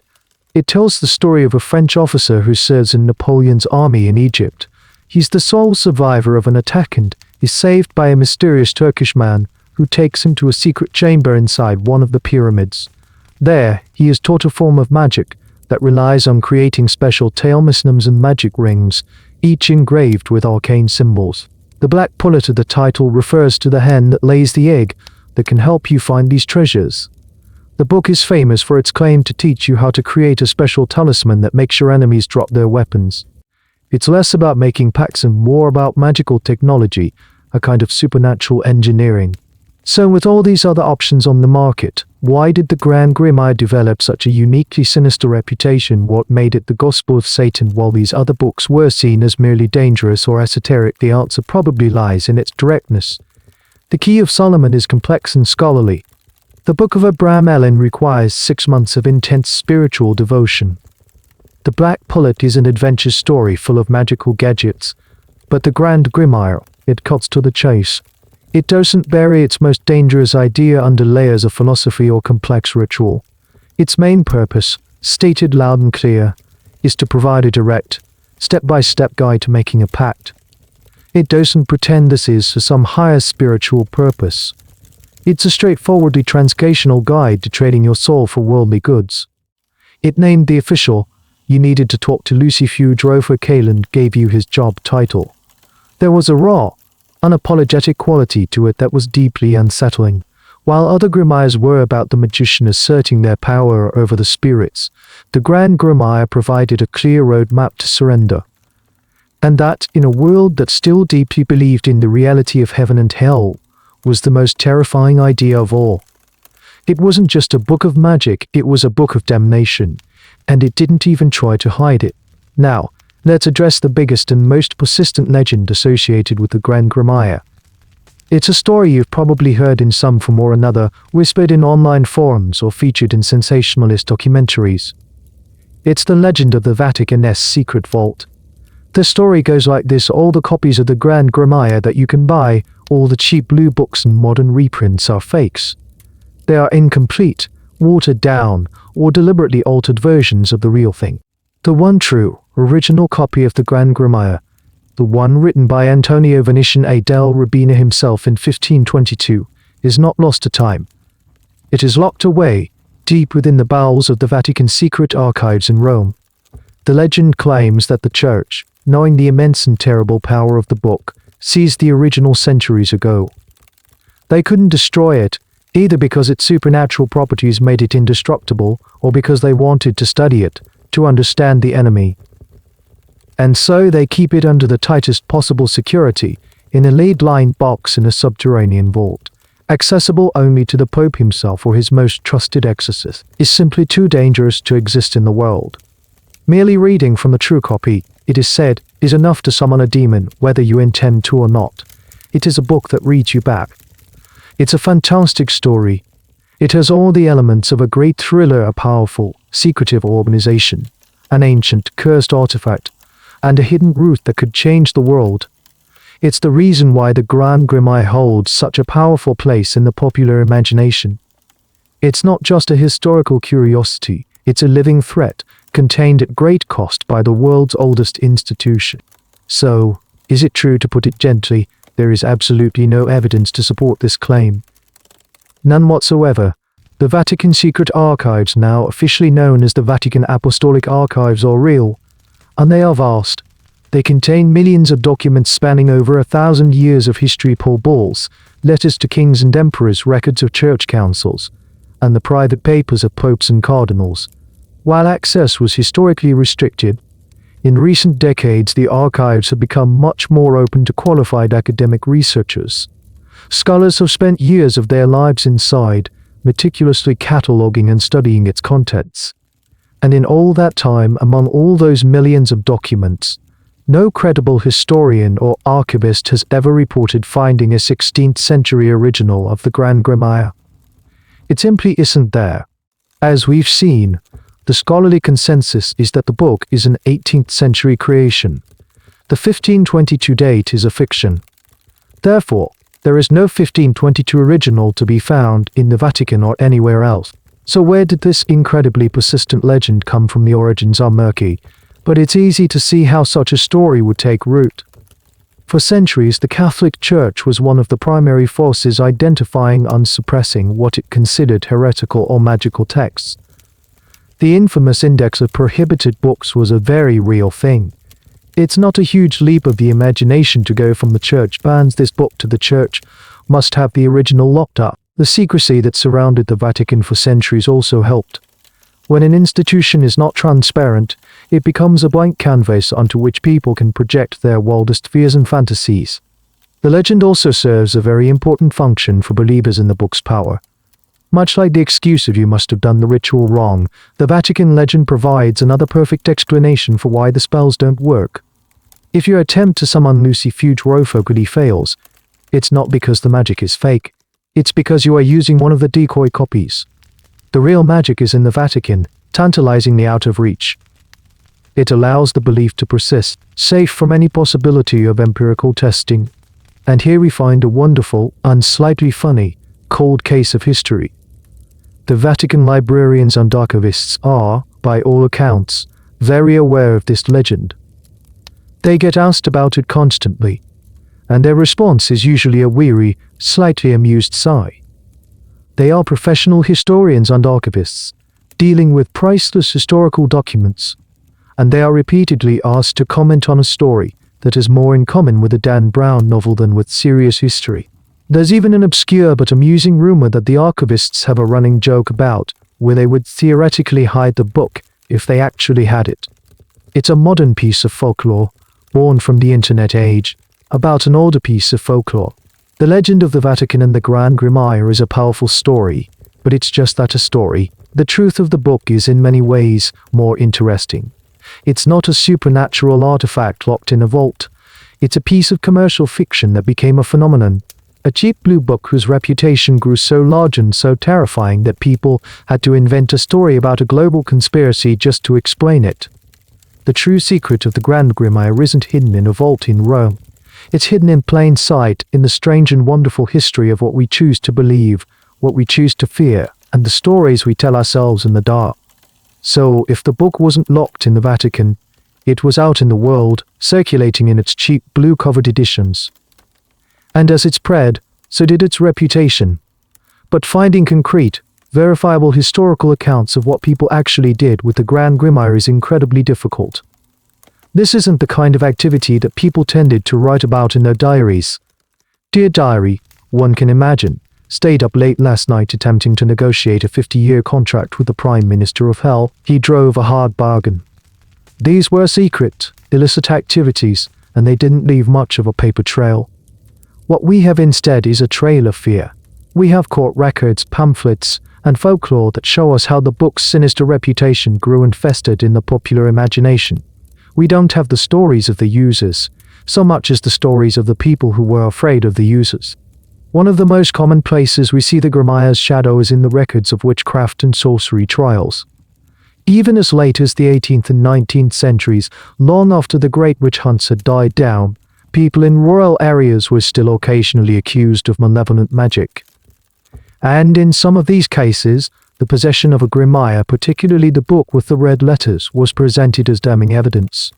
The mere ownership of the book was enough to brand someone as a dangerous sorcerer. We have accounts of local priests denouncing the book from the pulpit, warning their congregations against the diabolical little blue books being sold by traveling peddlers. The book became a kind of cultural bogeyman. If someone in a village suddenly came into unexplained wealth, or if their rival suffered a mysterious misfortune, whispers would start. Maybe they had the book. Maybe they had the book. Maybe they had made a pact. The grimoire became a convenient explanation for things that were otherwise hard to understand: sudden shifts in fortune, strange illnesses, or personal grudges. It was a focal point for communal anxiety and suspicion. We also see the book's influence in the rise of a particular kind of folk legend, the story of the sorcerer's apprentice who gets in over his head. There are countless tales from this period about a curious young man, often a servant or a student of a learned man, who finds his master's copy of the Grand Grimoire. Thinking it's a quick path to power or riches, he tries to perform one of the rituals, but he mispronounces a word, or he forgets to draw the circle properly, and he unleashes a powerful force that he cannot control. These stories usually end with the master returning just in time to clean up the mess and chastise the foolish apprentice. These tales were cautionary. They reinforce the idea that this was not magic to be trifled with, that it required a knowledge and discipline that ordinary people did not possess. But here is a more specific and very strange historical trail left by the book. In France, the Grand Grimoire became particularly associated with a certain kind of robed priest. There was a persistent belief in what was called a messe noire, or a black mass. This was supposedly a blasphemous parody of the Catholic Mass, performed by a renegade priest using a consecrated host for diabolical purposes. And the Grand Grimoire was often seen as the textbook for these rituals, though their reliability is hotly debated by scholars of certain defrosted priests who made a living by traveling the countryside, performing these dark rituals for hire. They were said to use the Grimoire to curse enemies, find treasure, or perform other malevolent acts on behalf of their clients. One of the most famous figures associated with this dark side of French spirituality was a 19th century abbot named Julio Charles Haussai, better known as Abbé Julien. He was a real person, a Catholic priest who became deeply involved in faith healing and spiritualism, eventually breaking with the church. He wrote his own books of prayers and rituals, which were a strange mix of Catholic piety and folk magic. While he himself was not a Satanist, his work was seen as part of that same shadowy world of unsanctioned, quasi-magical religious practice. The world of Abbé Julien and figures like him is the world where the Grand Grimoire thrived, a world of private spiritual needs, where the official church was seen as too distant or too powerless to help with the immediate, desperate problems of life. The debate among historians is about how much of this was real, how many of these black masses actually happened, and how many were just the product of rumor and hysteria. It's impossible to say for sure. But the fear was very real. The Grand Grimoire became a symbol of the ultimate spiritual rebellion. It wasn't just a book of peasant charms, it was seen as the handbook for the enemy within, the tool that could be used by a corrupted priest to turn the holiest rites of the church inside out. The fear of the sacred being profaned was perhaps the deepest fear of all, and the little blue book became its most potent symbol. So we have this crowded marketplace of grimoires. And the Grand Grimoire itself, with its stark, transcational approach to damnation, has carved out a uniquely terrifying niche. But why? What was its secret ingredient? Why did this particular cheap blue book manage to claw its way to the top of the horror charts and stay there for centuries? On the surface, it seems simple. The book tells you how to summon the devil and make a deal. That's obviously scary stuff. But lots of books did that. The Grimoire um Verum also had pacts. Stories of making a deal with the devil, like the famous legend of Dr. Time. So the idea itself wasn't entirely new. There must have been something else, something in the book's specific formula, that made it so much more potent. One of the most compelling theories lies in its stark lack of ambiguity. The Grand Grimoire is not a book of philosophy. It doesn't waste time on theological speculation about the nature of good and evil. It presents its instruction manual. It has the cold, clear, and terrifying logic of a technical document. It says, if you do A, B, and C, then D will happen. This direct, almost scientific-sounding approach was, paradoxically, very persuasive, more plausible than a more flowery, mystical text. It treated magic not as an art, but as a technology, a dark, spiritual technology. Then there is the character of Lucifuge Focali. As we've discussed, he is not a vague, monstrous force of chaos. He is a bureaucrat. He has a title, a specific job, and a clear area of responsibility. This, strangely, makes him more frightening. A roaring, bestial demon is a thing of fantasy, but a powerful, unseen official who controls all the money in the world and demands your soul as collateral that feels uncomfortably close to the way the real world sometimes seems to work. The Grimoire took a cosmic, mythic evil and turned it into something that felt like a sinister, supernatural corporation. This mundane quality made the horror feel more grounded, more accessible, and therefore more real. Another key ingredient is the book's focus on material gain. While other magical texts might speak of achieving wisdom, or spiritual enlightenment, or knowledge of the universe, the Grand Grimoire is refreshingly, or rather frighteningly, direct about its purpose. It's about finding treasure. It's about fulfilling earthly desires. It's about fulfilling earthly desires. It's about fulfilling earthly desires. This made it deeply appealing, and also deeply frightening, to a world where most people had very little and desired a great deal. The book didn't just promise a vague, abstract power, it promised a solution to the most immediate, pressing problems of life, poverty, and powerlessness. And it gave a clear price tag, The specificity of the transaction your soul for the specific treasure made the temptation and the terror much more acute. And here we can touch on an interesting and somewhat obscure point of theological history. The very idea of a pact as a formal, legalistic contract with a demon was a relatively modern concept. In earlier medieval theology, the relationship with evil was often seen as one of sin and temptation, not contracts and clauses. The rise of legalistic thinking and contract law in the early modern period seems to have influenced how people thought about everything, including their relationship with the devil. The Grand Grimoire is the ultimate expression of this. It turns damnation into a legal proceeding. This legalistic framework, some scholars argue, is what made the book so terrifying to its audience. It suggested that a moment of weakness, a single signature, could be as binding and as irreversible as any earthly legal document. Finally, there's the physical nature of the book itself. The use of reading for the words of power was a masterstroke of psychological marketing. It made the book feel active, even dangerous to hold.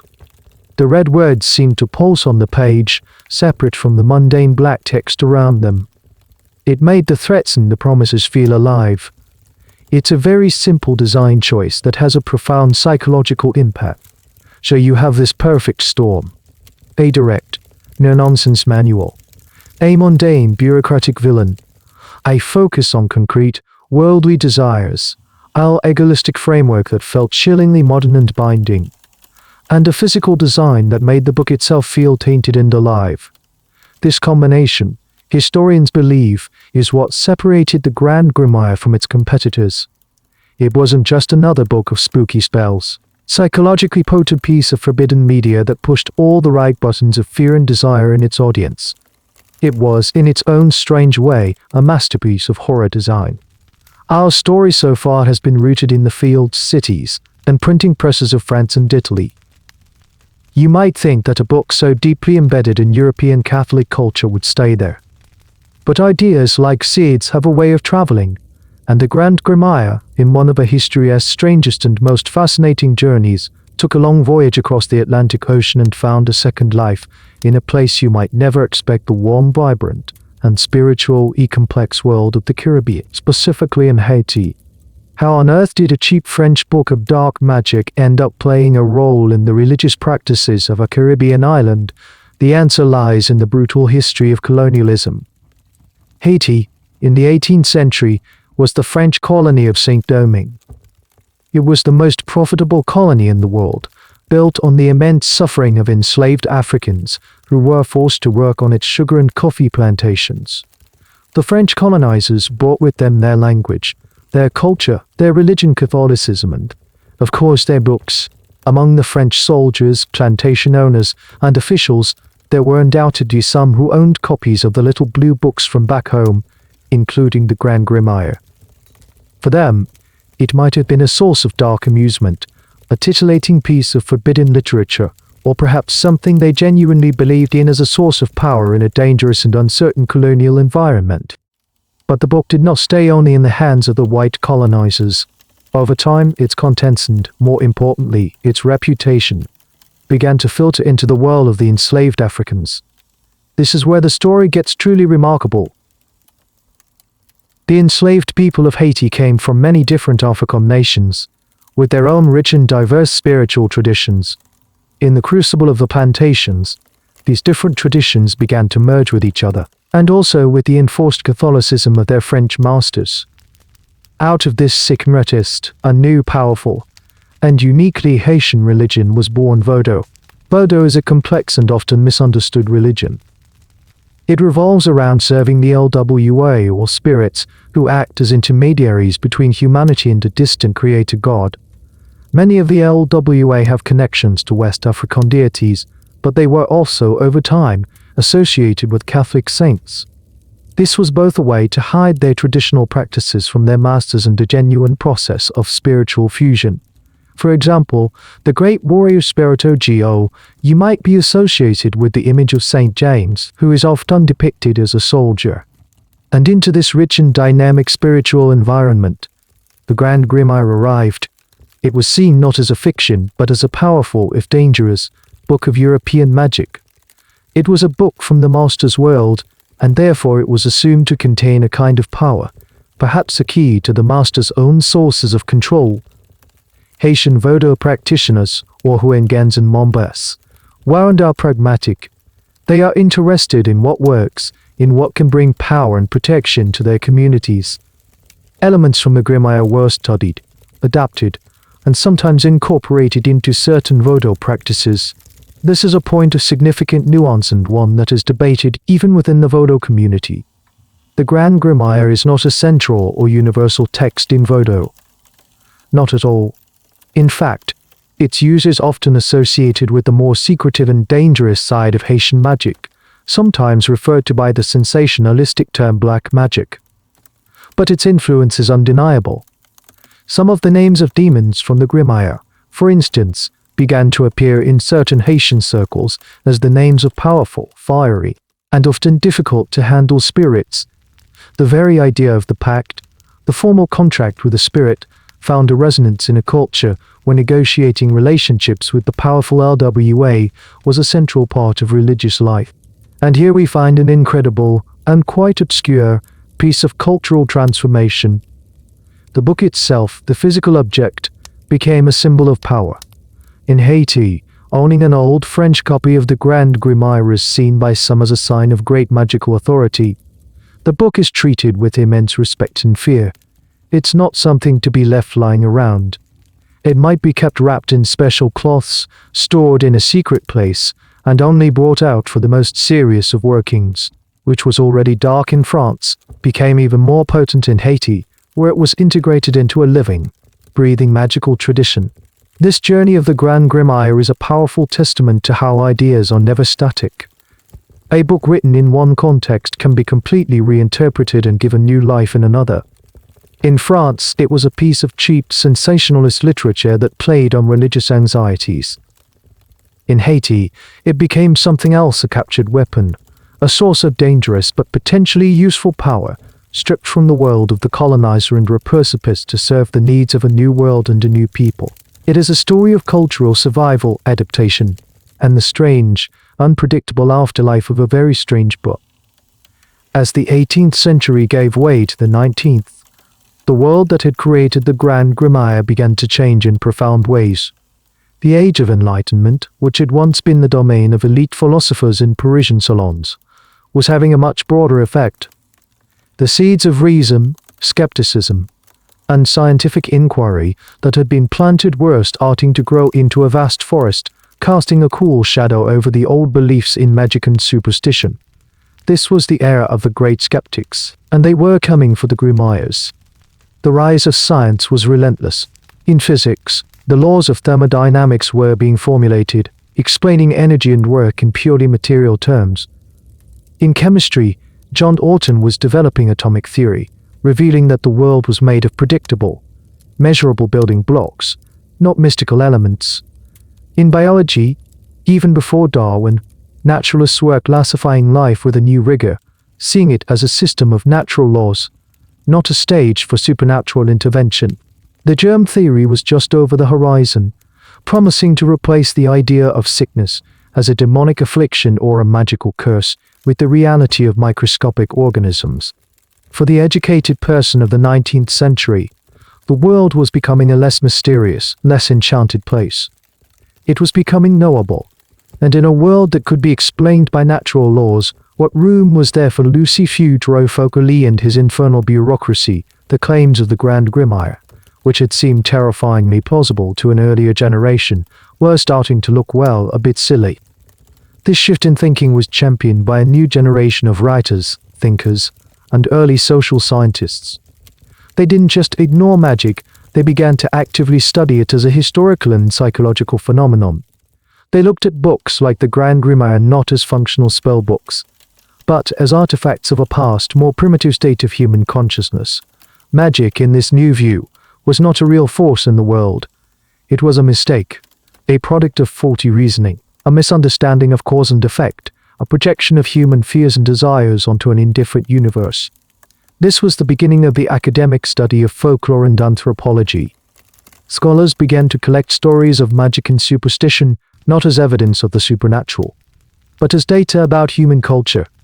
They would compare the rituals in the Grand Grimoire to the folk practices of distant primitive tribes, and argue that they all stemmed from the same fundamental, pre-scientific impulse. The magician in his circle was no longer a figure of terrifying power, he was a case study in psychological delusion. And here we find a wonderfully obscure and rather amusing part of the story: the rise of the stage magician. The 19th century was the golden age of theatrical magic. Figures like Jean-Eugène Robert Houdin in France, from whom Harry Houdini would later take his name, became international celebrities. These men were consummate entertainers, but they were also, in their own way, great skeptics. They performed astonishing feats, making people vanish, levitating objects, reading minds, but they were always clear that they were doing it through trickery, sleight of hand, and clever mechanical devices. They were, in effect, using the methods of magic to disprove magic. Robert Houdin famously went on a tour of French Algeria, where the colonial government asked him to perform his tricks to discredit the local holy men and their claims of real magical power. His message was clear: what these men do, I can do better. And I am telling you, it's all a trick. This was the Enlightenment spirit in a top hat and tails. The stage magicians took the language and the mystery of the old grimoires and repackaged it as popular entertainment, stripping it of its dark spiritual claims. This had a profound effect on the public imagination. It made magic seem less like a source of real power and more like a clever puzzle to be solved. Of course, this skeptical worldview did not conquer everyone overnight. Belief in the old ways persisted, especially in rural areas and in the new, confusing environment of the industrial cities. But for the cultural mainstream, the tide had turned. The Grand Grimoire and its kin were slowly being moved from the shelf of dangerous knowledge to the shelf of historical curiosities. This is a point still debated by social historians. Did the rise of science truly disencant the world, as the famous sociologist Max Weber would later claim, or did the belief in magic simply go underground, changing its form to survive in a new, more rationalist age? Some argue that the rise of spiritualism in the 19th century, the belief in contacting the spirits of the dead through senses, was just the old magic in a new, more scientifically styled dress. The spirits were now discussed in terms of vibrations, ethers, and psychic forces.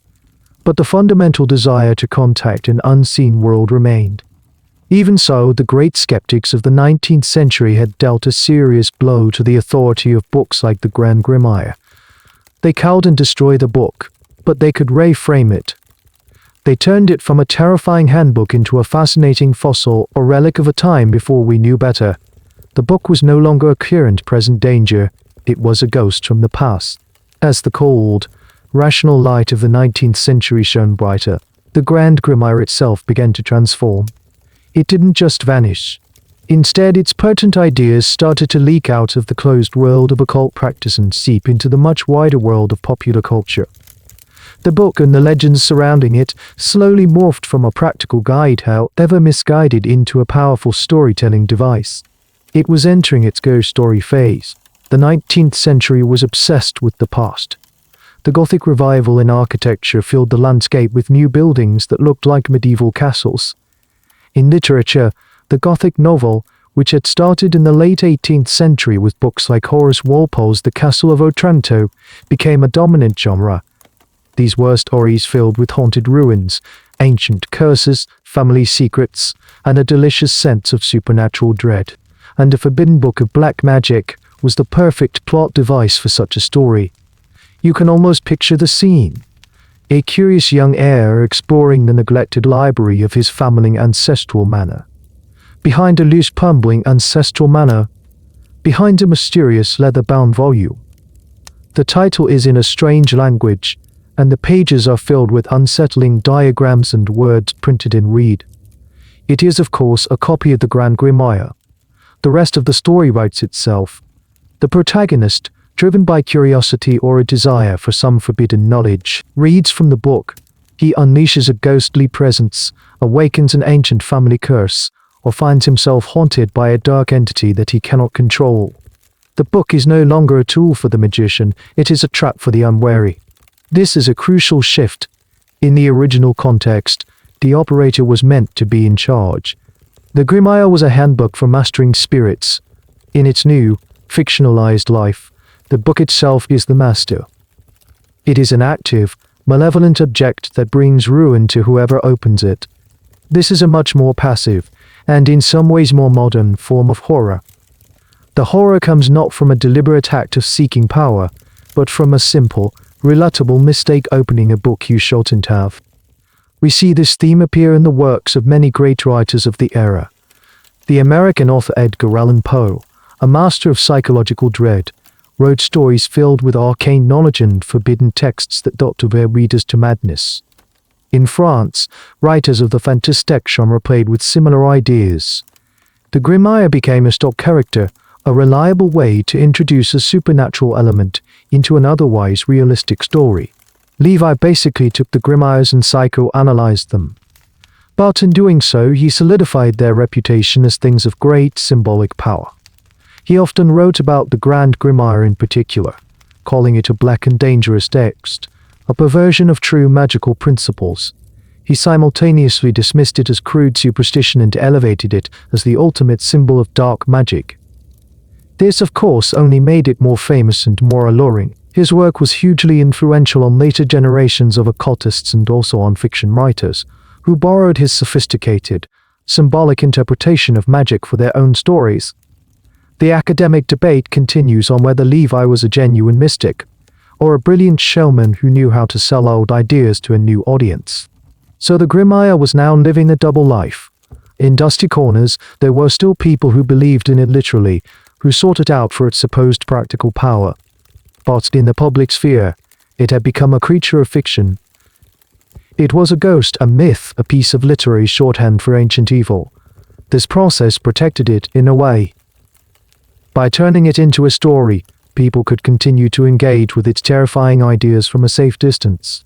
You could get the thrill of the forbidden without the risk of eternal damnation. You could close the book at the end of the night and sleep soundly, knowing the demon was trapped on the page. The Grand Grimoire was no longer just a book, it was becoming a legend.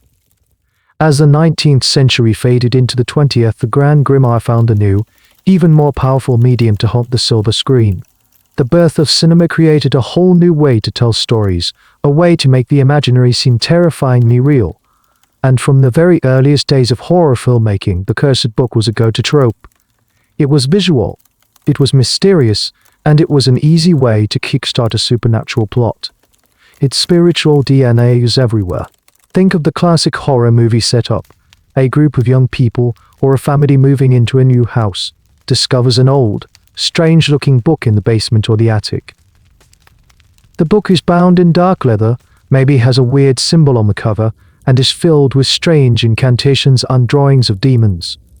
Someone, either out of foolishness or academic hubris, reads a passage aloud. And in doing so, they unwittingly unleash the film's monster. The curse, it all comes from the book. This is the ghost story version of the Grimoire, supercharged for a visual medium. The book becomes a literal portal. The words on the page are no longer just instructions, they are the keys that unlock the cage of some ancient evil.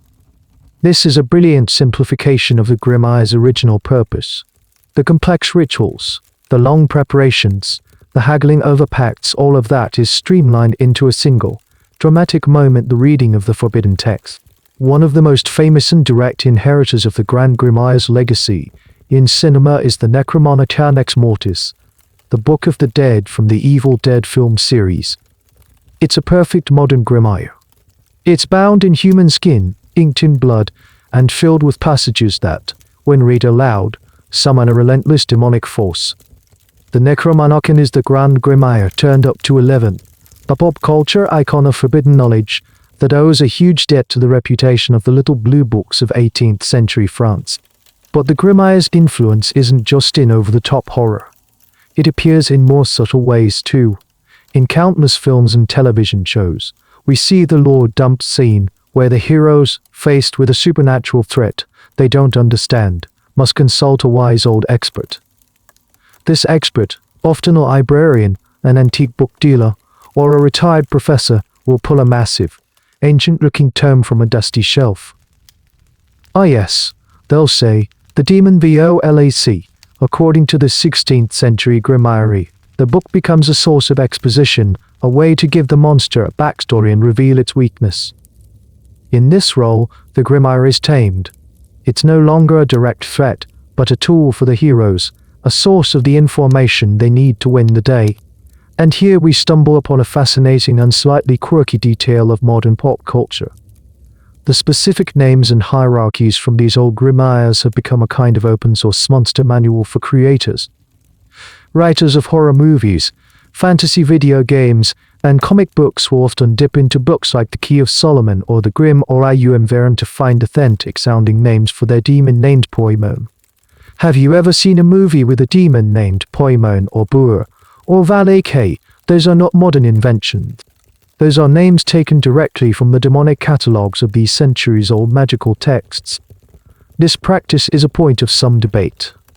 Are creators just borrowing cool names, or are they tapping into a kind of cultural resonance, using names that have carried a weight of fear and mystery for hundreds of years? Some argue it's a form of creative laziness. Others see it as a continuation of a long tradition. The author of the Grand Grimoire borrowed the names of ancient gods and recast them as demons. Modern horror writers are just doing the same thing, taking the demons of the grimoires and recasting them as movie monsters.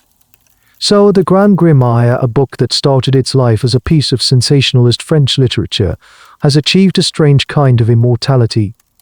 It has largely vanished from the world of actual magical practice, which has moved on to other things. But it is more famous and more influential than ever in the world of fiction. It has become a permanent resident of our shared cultural imagination. It is the archetype of the evil book. Every time a character in a movie opens a cursed tome and unleashes hell, they are playing out a scene that was first rehearsed in the pages of the Grand Grimoire, a book that has proven to be far more powerful as a story than it ever was as a spell. So the Grand Grimoire has become a star of horror fiction and a ghost from the historical past. You would think then, but the book itself would have faded into complete obscurity and objective interest only to a few academic historians and horror movie fans. But the world is a strange place, and in the quiet, dusty corners of the internet, in specialized bookshops, and in the private libraries of a certain kind of collector, the hunt for the Grand Grimoire is still very much alive. In the 20th and 21st centuries, there has been a resurgence of interest in all forms of historical occultists. Part of this is academic. Historians are finally taking these texts seriously as important cultural documents. But a larger part of it is practical, or at least pseudo-practical. New religious movements, modern magical orders, and individual practitioners have turned back to the old grimoires, seeking to reconstruct and understand the magical systems of the past. These are not just historical curiosities, they are living documents. And in this modern occult scene, the Grand Grimoire holds a very special and very controversial place. It is still seen as the dark end of the spectrum. It is the book that many will whisper about, but few will openly claim to work with. Its reputation for being a straightforward guide to damnation has followed it into the modern age. It's the book you might read out of a sense of scholarly completeness, but not the one you would actually use, unless you were very reckless, very desperate, or very, very confident in your magical defenses. This has turned the physical book itself into a highly sought-after collector's item. The original Blue Library editions from the 18th and 19th centuries are incredibly rare. They were, after all, cheap and disposable. Most were read to tatters or thrown away. Finding a surviving copy in decent condition is the holy grail for a certain type of book collector. These are not people who necessarily believe in the book's power. They are bibliophles, lovers of rare and unusual books. For them, owning a true 19th century bibliophile blue edition of the Grand Grimoire is like owning a piece of forbidden history. It's a tangible link to a world of fear, superstition, and dark desires. These rare copies can sell for thousands, even tens of thousands of dollars at auction. And this has led to a fascinating and murky world of forgeries. Just as the original author faked a 1522 publication date, modern forgers will sometimes try to create fake antique copies of the Grimoire to sell to unwary collectors. This is a point of great frustration for legitimate dealers and historians.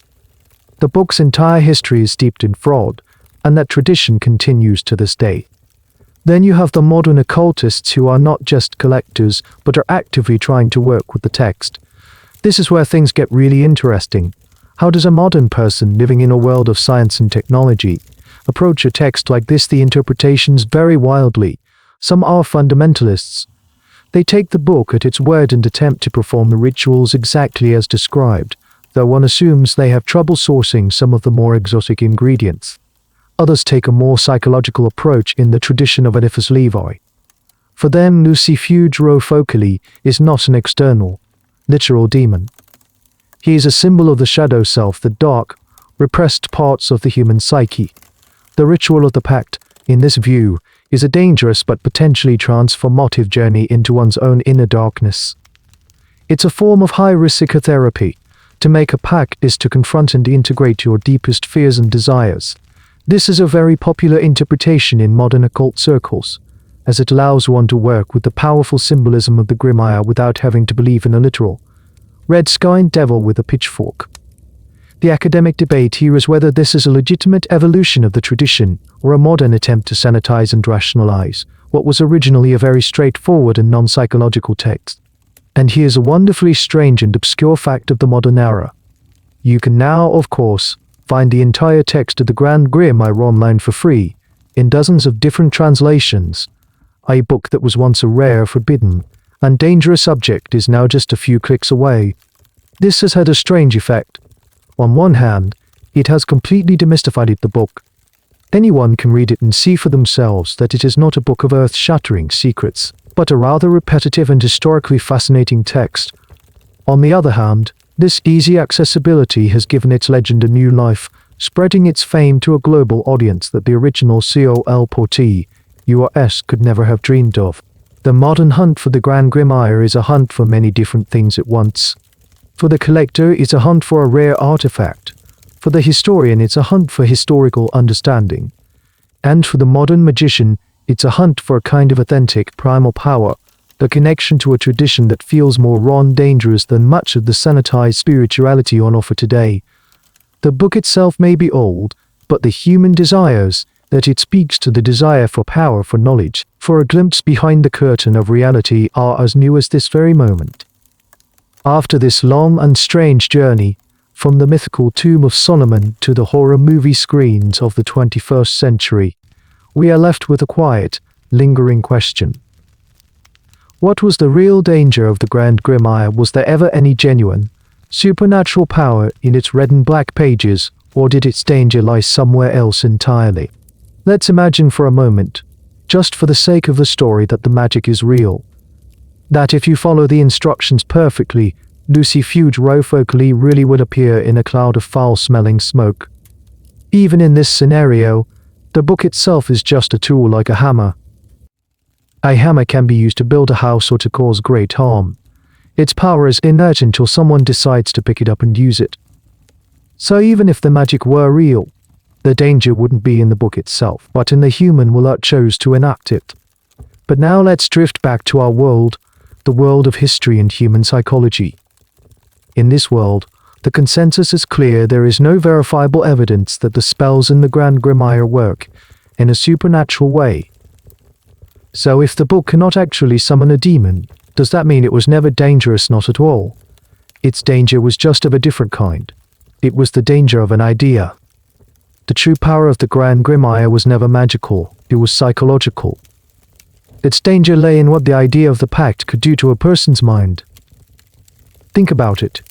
The book presents a very specific, very tempting, and very destructive idea that the only way to get what you want in this life is to trade away your future, your humanity, your soul. It's an idea of ultimate desperation. It tells you that you are not good enough, not strong enough, not clever enough, not clever enough. It whispers that the only path to power is through surrender to something dark. For someone in a state of despair, crushing poverty, unrequited love, deep-seated resentment, this idea could be a potent poison. To believe in the logic of the Grimoire is to give up on yourself. It is to accept that your own efforts are worthless and that your own efforts are worthless and that your only hope lies in a dark bargain. This is a profoundly disempowering belief. It could lead a person to abandon all moral and ethical restraints in pursuit of their goal. believing that their fate was already sealed anyway. If you genuinely believe you have sold your soul, why bother being a good person? The book offered a justification for ruthlessness. That was its first real danger. The second danger was social. As we saw, the mere presence of the book in a community could be a source of immense fear and suspicion. It could turn neighbors against each other. It gave an aim and a face to the community's darkest fears about itself. The book could create a social poison, fostering paranoia and leading to accusations and persecution. It didn't need to summon a real demon. It was perfectly capable of creating social demons all on its own.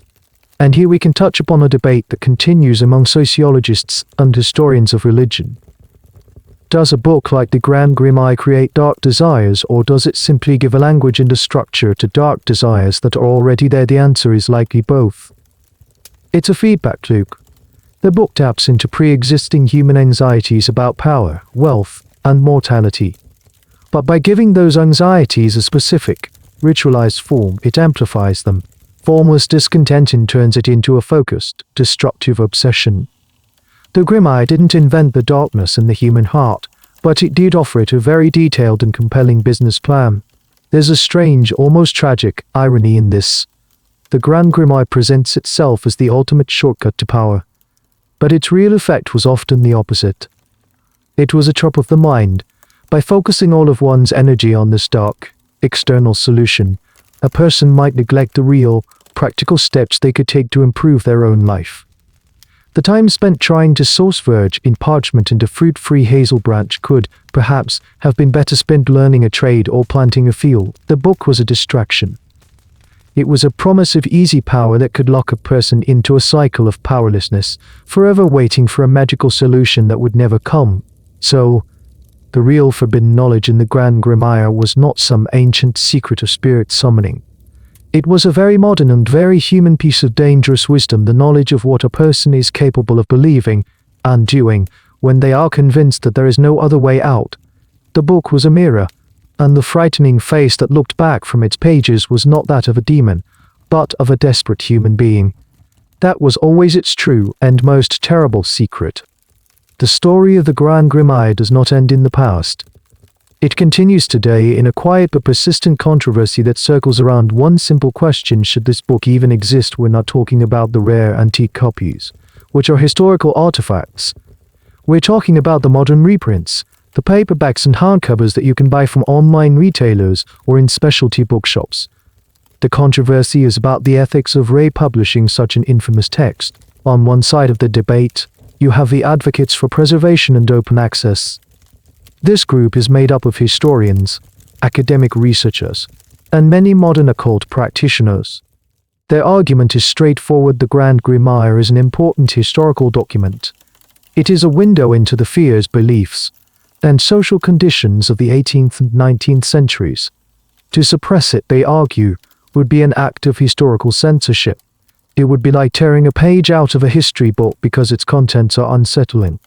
They argue that the only way to truly understand a historical phenomenon is to study its primary sources. You can't understand the mindset that produced the Grimoire without reading the Grimoire itself. Furthermore, they claim that the danger of the book is wildly overstated. In the modern world, they say, no one of sound mind is going to take it literally, try to perform these rituals. It's a historical curiosity, and to treat it as anything more is to give in to the very superstition it represents. Knowledge, they insist, is never dangerous. It is the ignorance of knowledge that is dangerous. On the other side of the debate, you have a more cautious, and sometimes more religious, group of people. They argue that even if the magic isn't real, the book's ideas are morally and psychologically toxic. They see the Grand Grimoire as a piece of spiritual poison. To reprint it, they argue, is to knowingly spread a message of despair, nihilism, and spiritual self-destruction. It's like reprinting a hateful political pamphlet. Just because it's a historical document doesn't mean it deserves to be actively promoted and sold for profit. They might point to the potential impact on vulnerable people, those who are mentally unstable, or going through a period of profound desperation. For such a person, stumbling across the Grand Grimoire might not be a harmless historical exercise. It could be a catalyst, pushing them further into delusion or harmful behavior. They argue that publishers have a moral responsibility not to profit from material that is so explicitly dedicated to a destructive worldview. The freedom to publish, they contend, does not mean the obligation to publish everything. And here we find a fascinatedly obscure wrinkle in this modern debate. It comes from within the occult community itself. There is a strong traditionalist faction of magicians who are, strangely enough, also against the widespread reprinting of grimoires, but their reasoning is different. They aren't concerned about public morality. They are concerned about profanation. They believe that these are, or were, genuinely powerful and sacred or profane, depending on your view texts. To turn them into cheap paperbacks to make them available to anyone with a credit card is to devalue them. It is to take something that was once rare secret, unearned through great effort, and to turn it into a common commodity. For these traditionalists, the difficulty of obtaining the knowledge was part of the magic. The quest for the book was the first stage of the initiation. By making it easy, they argue, you strip the magic of its power and its significance. It's a bit like the complaint that you can now take a virtual tour of Mount Everest online. It may show you the pictures, but it completely misses the point of the climb. This is an argument not against the book's content, but against its accessibility. This entire debate is, of course, a uniquely modern one. The original printers of the Bibliophile Blue were not wrestling with these ethical dilemmas.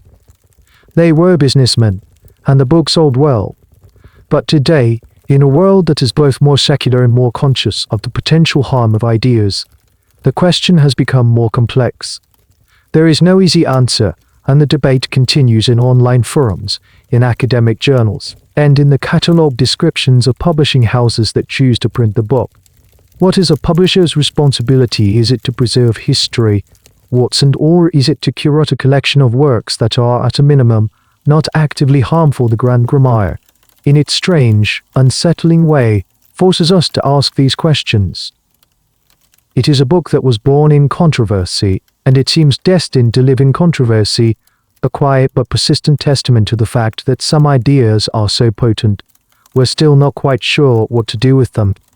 As we drift towards the end of our story, let's step back and look at the Grand Grimoire from one final angle.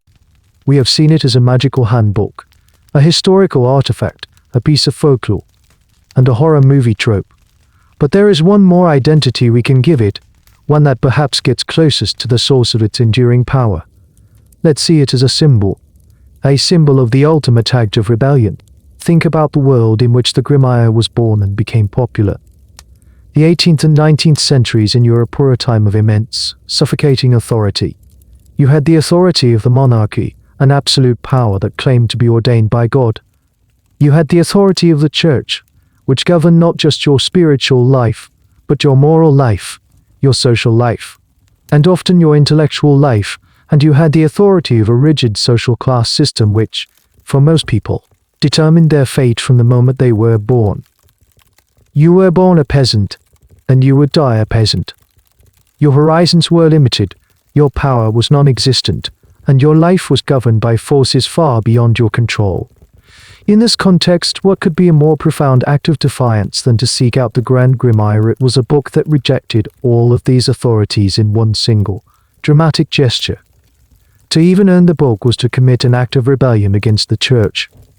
It was to say, your monopoly on the spiritual world is not one I recognize. I will seek my own knowledge, my own power from your greatest adversary. It was a declaration of spiritual independence, albeit a very dark and dangerous one. The book was also a rebellion against the social order. It promised a way to circumvent the system. You don't have to be born an aristocrat to be rich. You don't have to toil your whole life for a pittance. The book offered a secret back door to wealth and power, a way to leapfrog the entire social hierarchy. The pact it described was a revolutionary act. It was a contract made not with the king or the landlord, but with a power that did not recognize their authority. It was a way for the powerless to dream of ultimate power. And in a more subtle way, it was a rebellion against the very laws of nature, or at least, the laws of God's nature. It was a rejection of the idea that you must accept your lot in life. The Grimoire whispered that the rules did not have to apply to you. Sickness, poverty, obscurity. These were not inevitable fates. They were merely conditions that could be renegotiated, if you were willing to pay the price. It was a book that championed the individual will, in its most extreme and terrifying form, against the collective will of God and society. This is a point that some modern, more anarchic or libertarian-minded occultists have seized upon. They see the Grand Grimoire and its related texts not as books of evil, but as literature of liberation. For them, Lucifer is not a figure of cosmic evil, but a symbol of rebellion against tyranny, the original revolutionary who refused to serve. In this reading, the pact is not an act of surrender, but an act of alliance with the ultimate nonconformist. This is, of course, a very modern May interpretation, one that the book's original God-fearing readers would likely have found baffling and horrifying. But it shows how the book's powerful symbolism can be adapted to fit the rebellious impulses of any era. And there's one final, beautifully obscure historical detail that supports this idea of the book as a symbol of rebellion. In some parts of France, during the political turmoil of the 19th century, there were whispers that certain secret political societies, the revolutionaries who sought to overthrow the monarchy, used the Grand Grimoire as a kind of initiation text. They would supposedly make new members take an oath on the book, symbolizing their complete break with the old order of church and king. Is this true? It's very difficult to prove. Historians debate whether these were real practices or just smear campaigns, rumors spread by the authorities to discredit the revolutionaries by associating them with devil worship. But the fact that the rumor even existed is what's important. It shows that, in the popular imagination, the book was already inextricably linked with the idea of rebellion. It was seen as the kind of book a revolutionary would use. So, perhaps the Grand Grimoire was never really about magic at all. Perhaps it was about power. It was a dark fantasy for the powerless. A dream of turning the tables, of breaking the rules, of telling the authorities of this world and the next that you would no longer play by their game. It was the most extreme, no, in a world that demanded you always say yes, and that is a very potent, very dangerous, and very human kind of magic indeed. And so we come to the final chapter of our quiet journey. We have followed this strange little book from its imaginary origins to its very real and unsettling life. We have seen it as a product of its time, a tool of fear, a source of folklore, and a symbol of rebellion. Now it is time to gently close the cover, to place the book back on the imaginary shelf in the library of our minds, and to see it for what it has become. The Grand Grimoire today is a ghost. It is a cultural memory. Its real-world power to frighten and inspire has faded, replaced by the much more potent power of its own legend. The book itself, if you were to read it now, might even seem a little disappointing. The rituals are repetitive. The language is stilted. The promises are grandiose and the threats are, to a modern mind, theatrical. The monster, when you finally see it up close in the light of day, is often less frightening than the monster you imagined in the dark. But the idea of the Grand Grimoire remains perfectly preserved, like an insect in amber. It has become a perfect symbol. It represents the very concept of a forbidden text, the book that is too dangerous to read. And we need that symbol. Every culture needs its locked boxes and its forbidden doors.